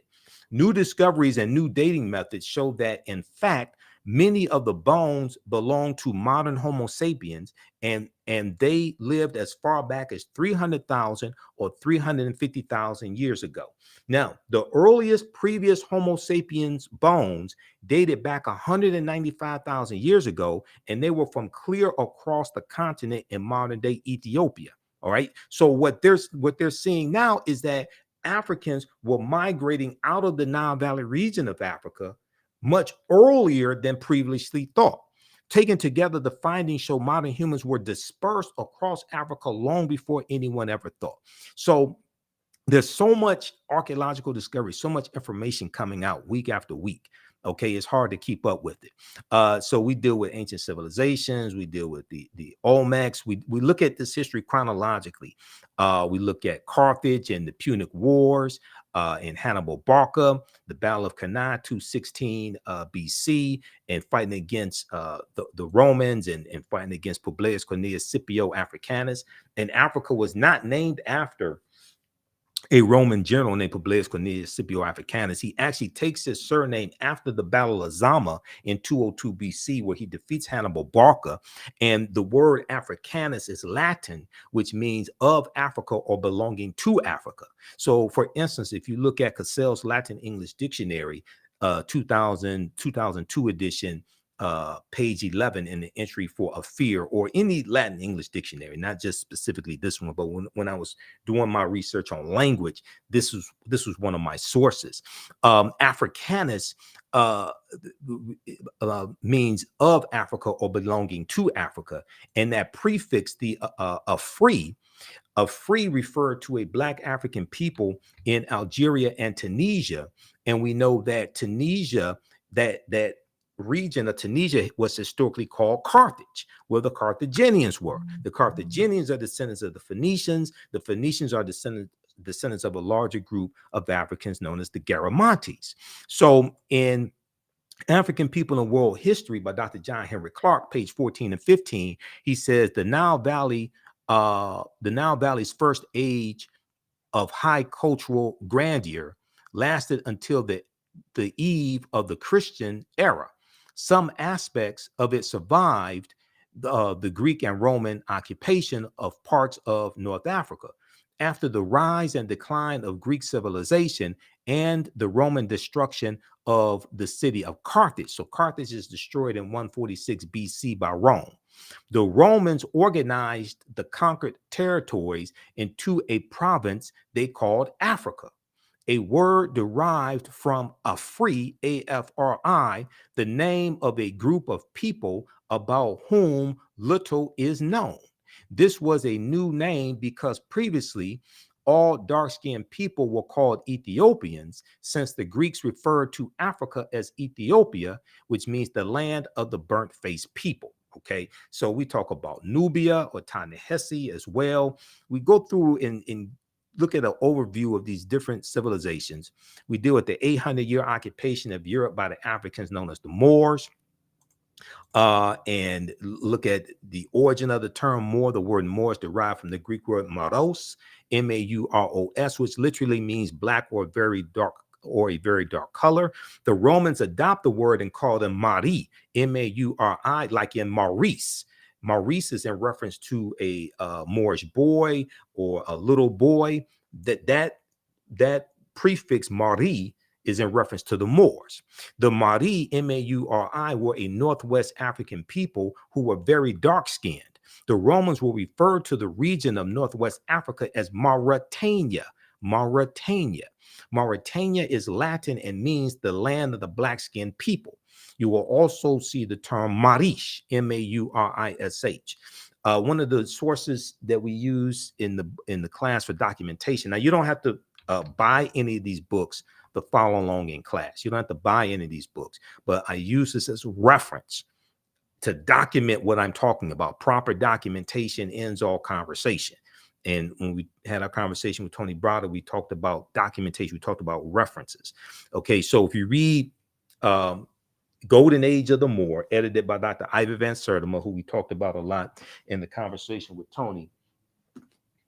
This book right here, Golden Age of the Moor, edited by Dr. Ivy Van Sertima. If you look at pages 527 and 187, you'll see references to this information that I'm citing right here. All right. So it took a long time to put together the curriculum for this class. I've been teaching this class on and off since 2017. So I've been teaching like 7 years. It has evolved immensely over the years.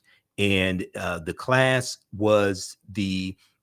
evolved from a 4.5-hour lecture that I gave in 2014 called Understanding the Transatlantic Slave Trade, what they didn't teach you in school. And that lecture was the culmination of about 7 years of research.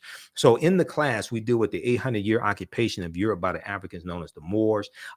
This information, this class also, I would say, is PG-13. You can use this with your children.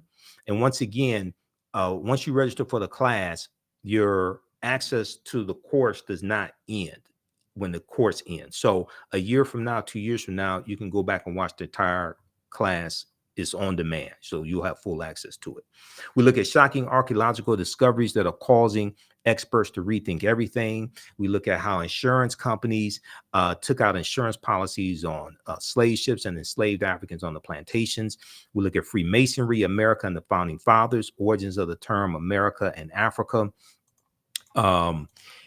We look at what is the transatlantic slave trade? What were some of the events that led up to the transatlantic slave trade starting? What role did Christopher Columbus play? A lot of people want to avoid talking about Christopher Columbus. You have to talk about Columbus because Columbus is central to the expansion of the transatlantic slave trade. He wasn't the only person, but Columbus is critical in understanding the expansion of the transatlantic slave trade and where he went on his 4 voyages. Okay. When did Africans first come to the U.S. as enslaved African people? We'll deal with that as well, because this was before 1619. And even in 1619, Most of what we know about August 20, 1619 is incorrect, because codified slave laws did not exist in the 13 colonies in 1619. Those Africans are put into a form of indentured servitude, and they're released after something like about 5 to 7 years. Okay, codified slave laws first come to the colony of Maryland in 1641. Okay, this article right here. So when you see me like on Roland Martin Unfiltered, and you see me on Faraji's show, The Culture, on Roland Martin's network, the Black Star Network, and you see me break down this history, the reason why I'm able to do this is because of the extensive research that I do. Okay, this ain't a game. And as Tony said, like, I got 2 huge stacks of articles. This is half or 1 stack of the articles I had next to me. So I have like thousands of articles printed up here in the office. This is continuous research. This is not a game. All right. This is a historical marker at Fort Monroe, and it notes the in Virginia, and it notes the arrival of the first Africans in Virginia. Okay, this comes from a critical article from VirginiaMercury.com, August 11th, 2019. The name of this article is "Much of what we've been told about Virginia's 1619 first Africans is wrong." Much of what we've been told about Virginia's 1619 first Africans is wrong. And then there were Africans in South Carolina in 1526. Now, we're not talking about Africans being here 51,700 years ago. We're not talking about Juan Garrido coming into Florida with Juan Ponce de Leon, the Spanish conquistador, in 1513.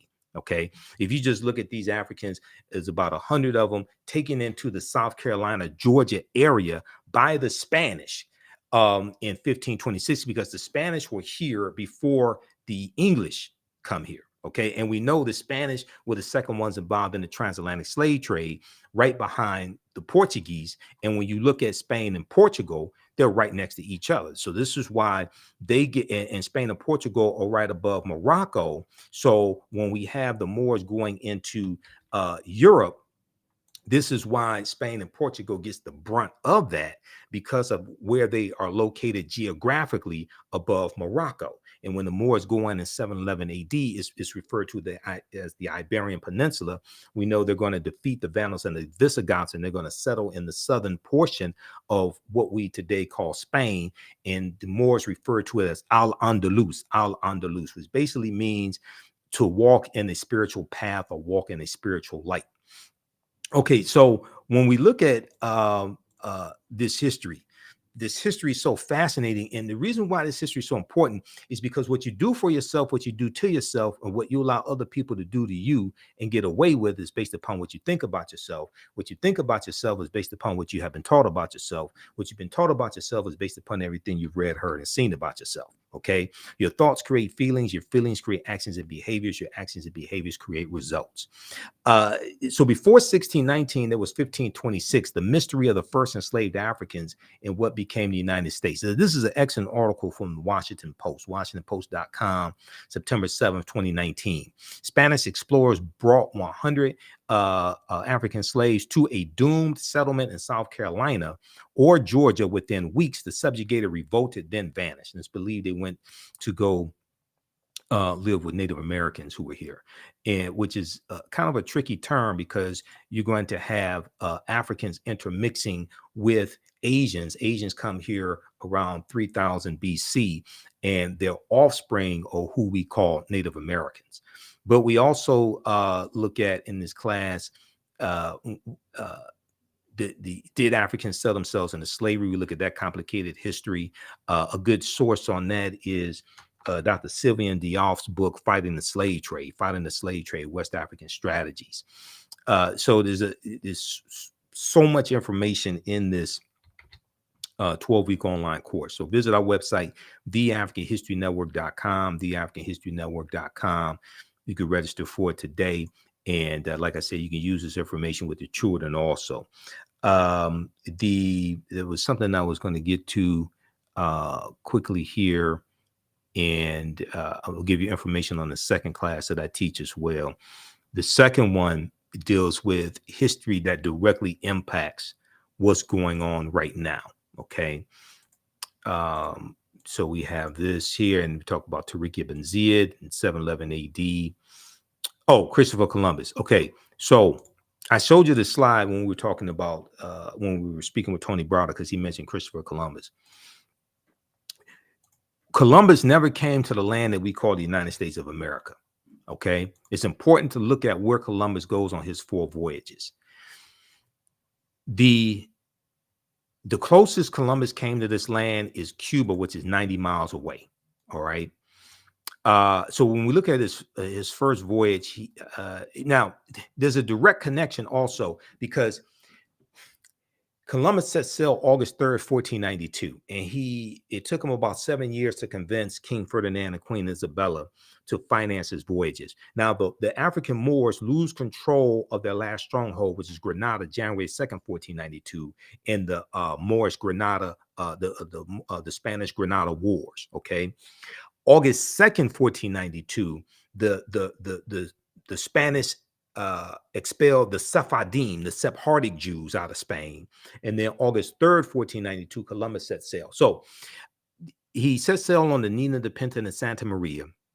He lands in the Bahamas, which he called San Salvador, which means Saint Savior. Then he became a devil to the people, on October 12th, 1492. So this is why some people who still celebrate Columbus Day, they still recognize October 12th, 1492, when he landed in the Caribbean. The first place he landed was the Bahamas. He also goes on his first voyage into Cuba, conquers Cuba and Hispaniola. La Isla Española, which means the Spanish island. That Spanish phrase is anglicized to Hispaniola. The western third of the portion of Hispaniola is where the Spanish colony of Santo Domingo was. And then the French take over. The French fight against the Spanish and take control of the western third of the island of Hispaniola in 1697 and call it Saint Dominique. And then there's a revolution in the island, in the colony of Saint Dominique in 1791, and those Africans are going to win their independence from France, declare their independence January 1st, 1804, and called it Haiti or Haiti. Okay, this is what we're talking about. This is the region that we're talking about. Columbus's second voyage, 1493, September 1493, he goes into the West Indies and into Puerto Rico or Bariquin, and then Jamaica in 1494. The Spanish are conquering all these territories, and you're going to see constant fights between these Europeans who have been fighting and killing each other for hundreds of years. They went from being groups of barbarians, okay, the Anglos and the Saxons and the Jutes and the Lombards and the Picts and the Alans and the Franks. They went from being, and the Vandals and the Visigoths, they went from being groups of barbarians to having kingdoms. And then they go from having kingdoms to having nations. And they were fighting and killing each other for hundreds of years. And they will continue with World War I in 1914. In World War II, starting in September 1939, when Adolf Hitler invades Poland. Okay, so what's going on in Ukraine right now is in the region of the world where World War II started, because Ukraine is bordered by which 2 countries? Russia and Poland. Okay, so what's taking place in Ukraine is serious, because that's the region of the world where World War II started, when Hitler invaded Poland, like Putin invaded Ukraine, but it was 1939. This is why you have to understand history.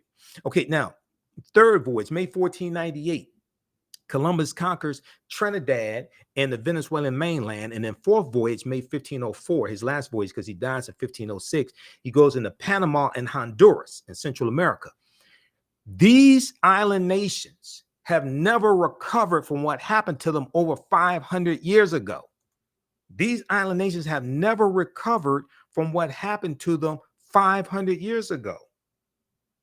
And Columbus helped to lay the foundation for slavery, racism, capitalism, and the exploitation of indigenous people, which would then lead to Right Reverend Bishop Bartholomew de las Casas going to, he goes to the Pope right around 1517 or so, and says that the Native Americans have suffered enough and that we need to stop enslaving them and enslave exclusively African people, but also to a lesser extent white people as well. He says that, but it's going to be uh, um, more extensively African people. He said they needed to save the Native American souls. They needed to save the Native American souls. Okay.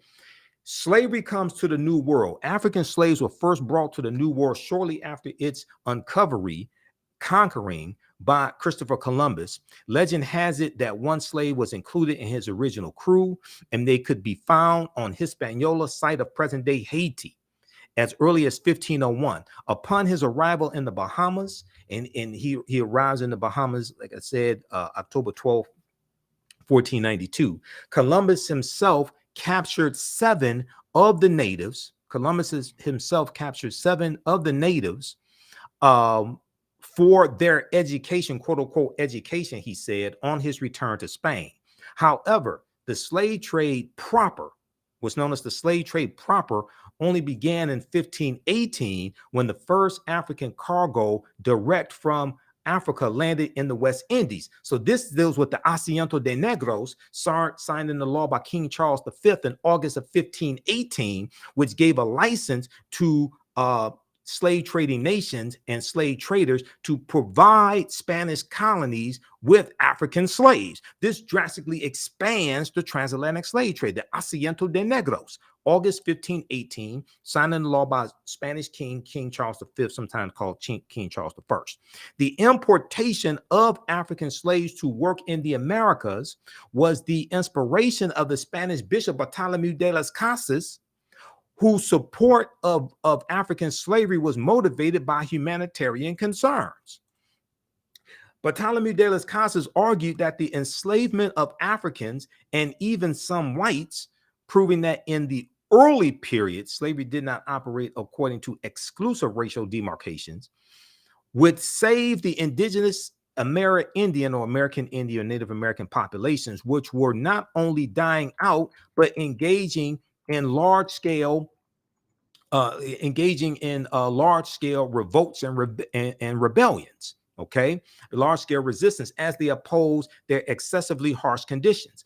As a result, King Charles V, King of Spain, agreed to the Asiento de Negros, or slave trading licenses of 1518, which later represented the most coveted prize in European wars, as it gave to those who possessed it a monopoly in slave trafficking.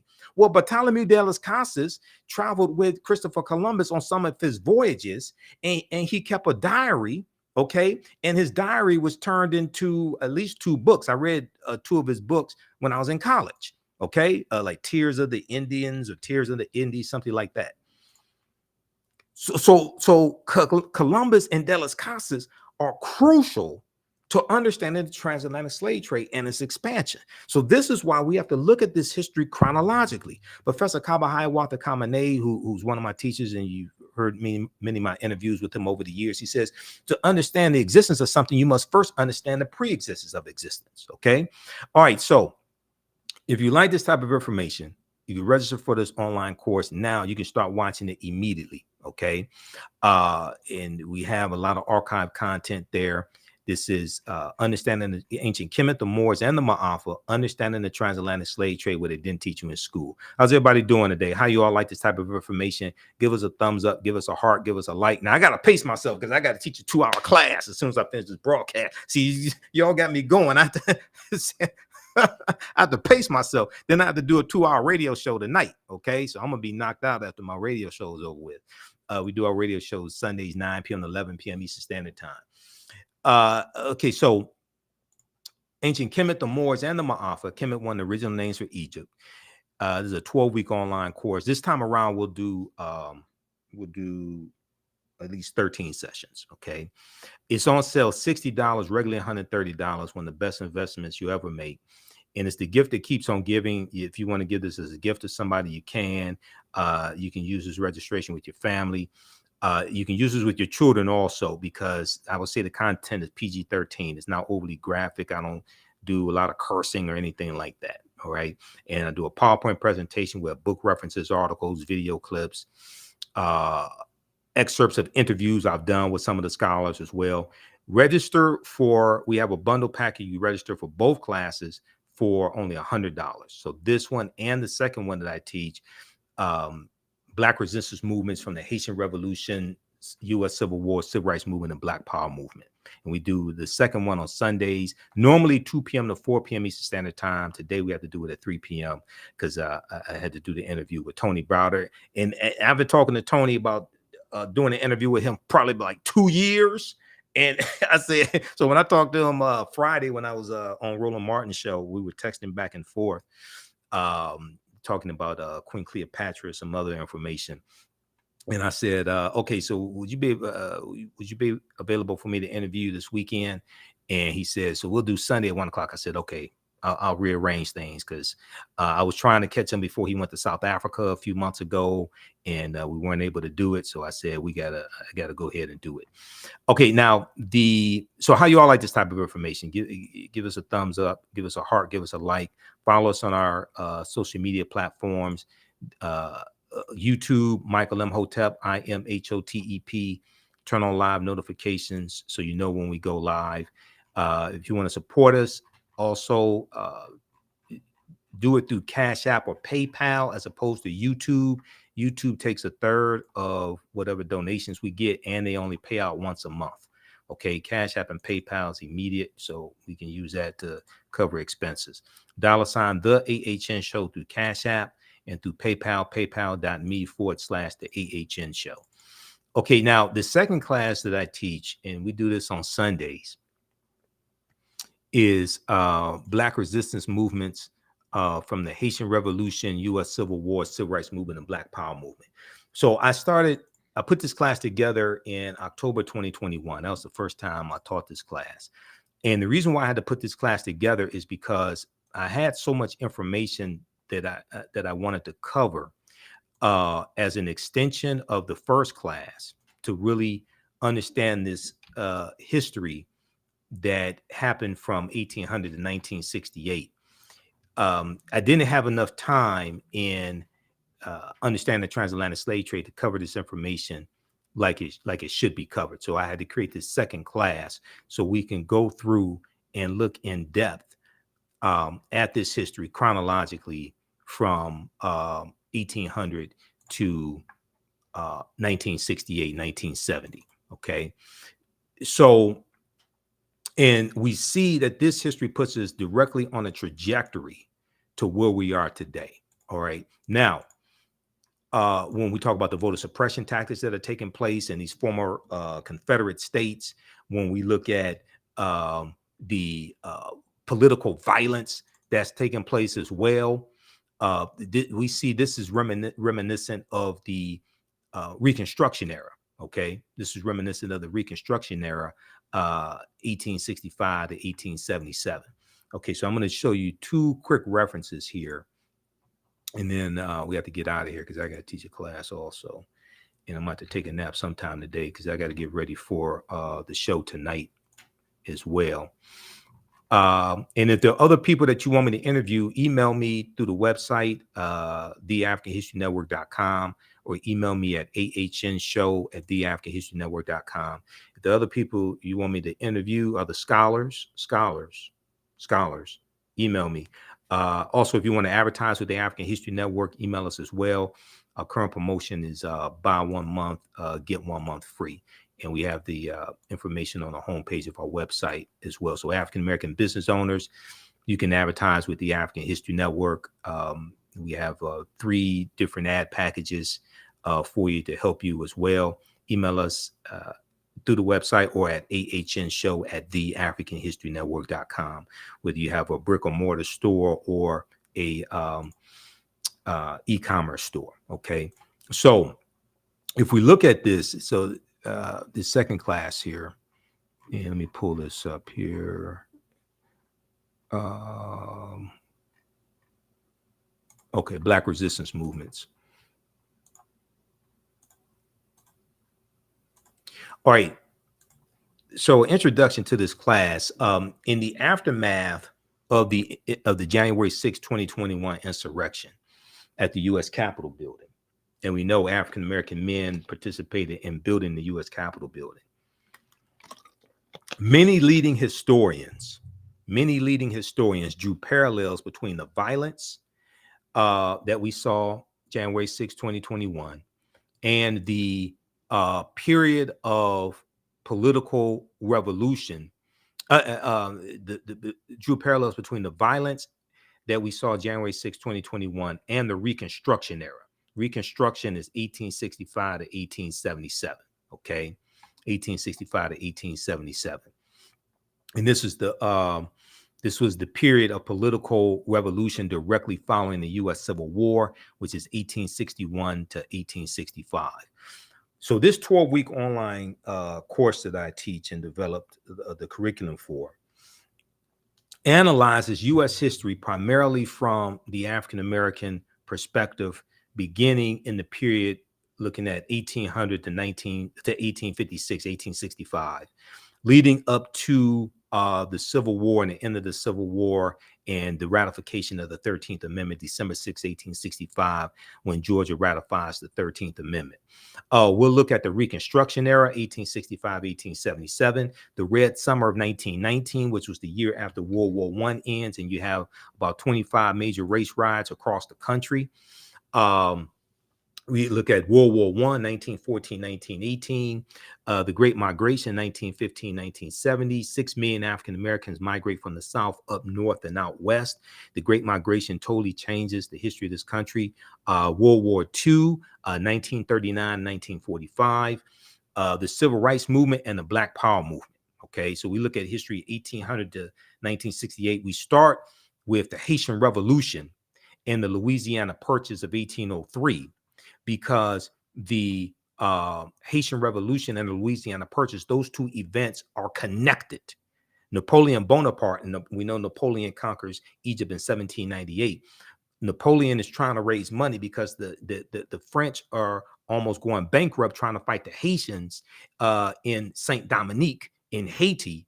So they sell the land that Louisiana has here in the land we call the United States of America. They sell what's known as the Louisiana Purchase, the Louisiana Territory, 828,000 square miles of land for about 3 cents an acre. Okay, and this doubles the territory of the U.S. at the time, the Louisiana Purchase. This is looked at as one of the most significant things that President Thomas Jefferson did as president. The Louisiana Purchase of 1803 brought into the United States about 828,000 square miles of territory from France, thereby doubling the size of the young republic, the United States. What was known at the time as the Louisiana Territory stretched from the Mississippi River in the east to the Rocky Mountains in the west, and from the Gulf of Mexico in the south to the Canadian border in the north. Part or all of 15 states were eventually created from the land deal, which was considered one of the most important achievements of Thomas Jefferson's presidency. Okay, but we know France had no claim to the land because there was stolen land from Native Americans and Africans who were here. So you have one thief selling the land to another thief. This is the Louisiana Purchase. Okay. All right, now let me go back to this other slide, and then we have to get out of here. Okay, because I'll get going. I'll be here for the next 2 hours. I mean, this is the type of work that I do. So this is my life's passion, my life's work. It's important to understand this chronology of history from 1800 to 1968, 1970, which brings us to 2023. It's important to understand this chronology of history to get a better understanding of how we got to where we are now, to understand where we need to go from here, understand the laws and policies that need to be put in place to take us where we need to go. Everybody's talking about reparations, but very few people understand the history of the damage that you're trying to seek reparations for, to repair the damage of. And to seek a legal remedy to a historical problem implies that you need to understand both law and history. And unfortunately, most of our people don't understand either one of them. Unfortunately, some of this history is repeating itself. Okay, now there's a good article that we reference in the class. Now, this is from Time Magazine, okay? Time Magazine. And if you all have any questions, be sure to email me. Email me at ahnshow@theafricanhistorynetwork.com, and I'll respond to I'll try to respond to all of the questions that you have as well. Okay. ahnshow@theafricanhistorynetwork.com. And if you want me to do a presentation for your group or organization, email me also right there or right through the website. Okay. Now, there's an excellent article from Time Magazine that deals with, I'm trying to find this article here because I have so many tabs open here in Google Chrome. Where's that article? Deals with the Reconstruction era and the importance of Reconstruction. Okay, I'll find it here just a second. Where is that article? What this article deals with is a study, a recent study, and it shows how the history of Reconstruction is either not being taught in schools across the country or taught very little in schools across the country. This is a critical piece of history to understand what's taking place today. So when we seek remedies for our problems, when we seek laws and policies that are beneficial to African Americans, okay, we're oftentimes dealing with people who are ignorant of history, especially if they're Republican. We're oftentimes dealing with people who are ignorant of history, especially if they are Republicans. And politics is the legal distribution of scarce wealth, power, and resources, and the writing of laws, statutes, ordinances, amendments, and treaties, their adoption, interpretation, and enforcement. Politics impacts every aspect of our lives, from the water we drink to the food we eat to the air we breathe, environmental issues, economic issues. Everybody that wants to talk about, well, we don't need to vote. We just need to do like the Asians do. We just going to do economic empowerment. Asians vote too, fool. That means your ass don't do research. Asians vote also. 1, 2, your economy is shaped by politics. Your economy is shaped by laws and policies. In my degrees in business administration, I understand this better than most people. A new report finds that 45 states are failing to teach students about the period that shaped race relations after the Civil War. Now, this is an article from time.com, Time Magazine. This article came out January 12, 2022, okay, by Olivia Waxman. Now, in the aftermath of the insurrection a year ago at the U.S. Capitol, okay, January 6, 2021, many leading historians drew parallels between the violence and the Reconstruction era. The violence and the Reconstruction era, the period of political revolution directly following the American Civil War. Eric Foner is one of the top scholars on the history of the Reconstruction era. Okay, so when you study this history, you'll read about Eric Foner. Okay, let's continue, and you'll see him quoted all throughout numerous articles dealing with this history. Eric Foner said the events we saw, referring to January 6, 2021, reminded me very much of the Reconstruction era and the overthrow of Reconstruction, the Reconstruction era and the overthrow of Reconstruction, which was often accompanied or accomplished, I should say, by violent assaults on elected officials, Now, Eric Foner is a Pulitzer Prize winning historian and author of Reconstruction, America's Unfinished Revolution, 1863 to 1877. He said this in an interview with the New Yorker published a week after the January 6, 2021 insurrection. Now, scholars and historians say studying the aftermath of the Civil War, which was 1861, 1865, so they're talking about the Reconstruction era, 1865 to 1877. Studying the aftermath of the Civil War can help put in context many of the most seminal events in the U.S. in recent years, from the brutal murder of George Floyd by police May 25th, 2020 in Minneapolis, Minnesota, to the voter suppression laws enacted after African-American voters played a big role in helping Joe Biden and Kamala Harris be elected president and vice president in 2020.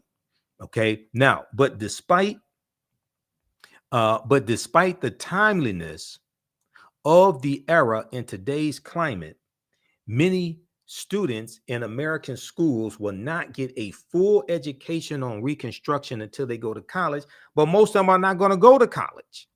And your understanding of history is directly related to your understanding of politics. Your understanding of politics is directly related to your understanding of history.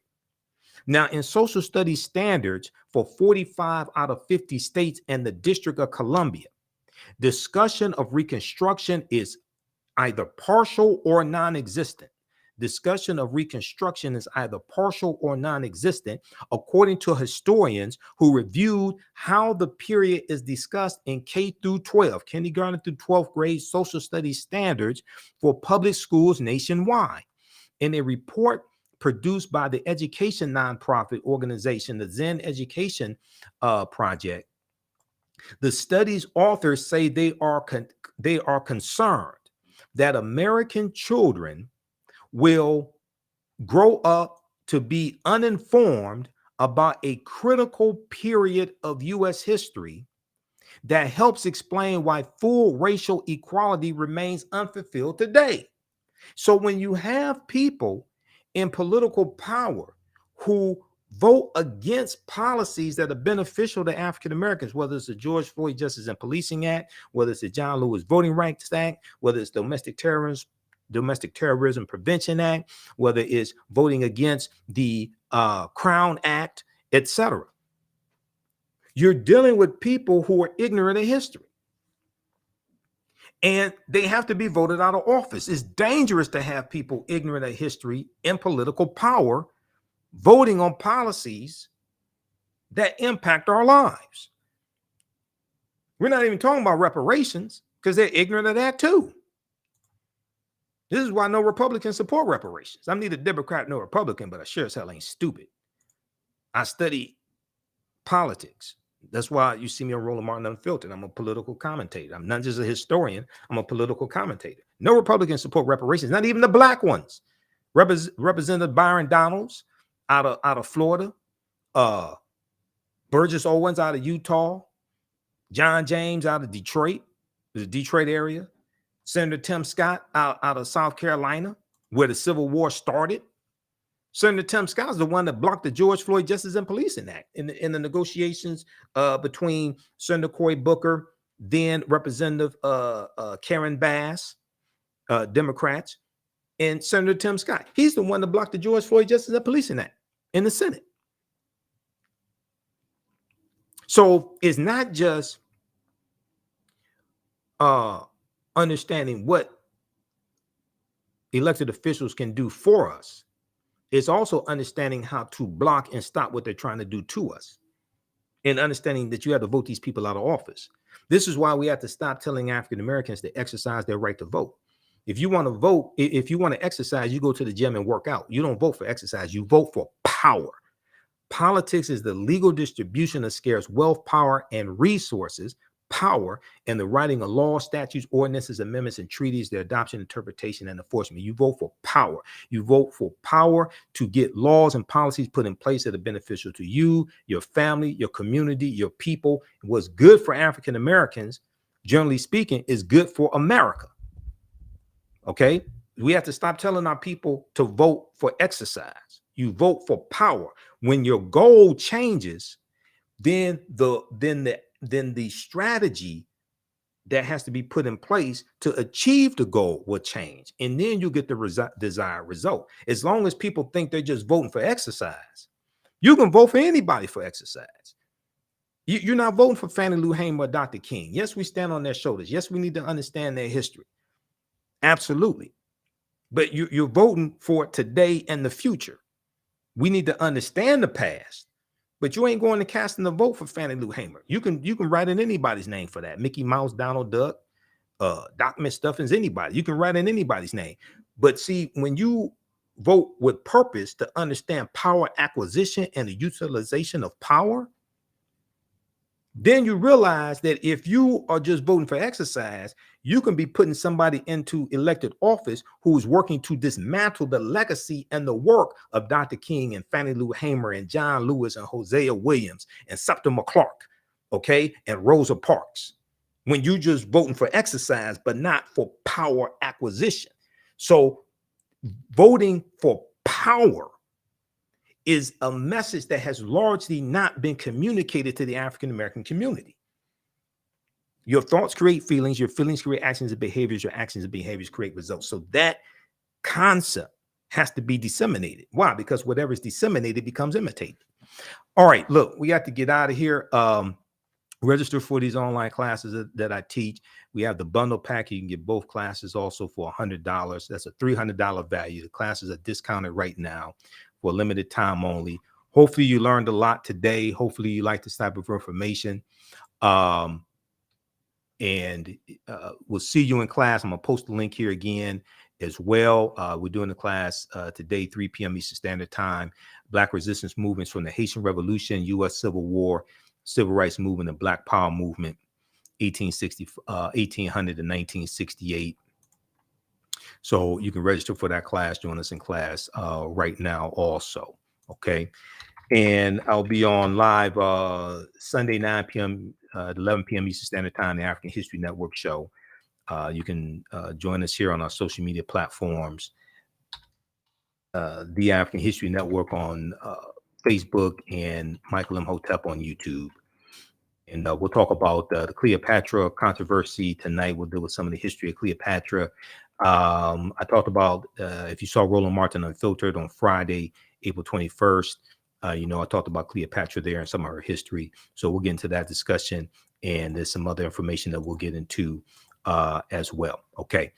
You can support us, $ the AHN show through Cash App and through PayPal, paypal.me/the AHN show.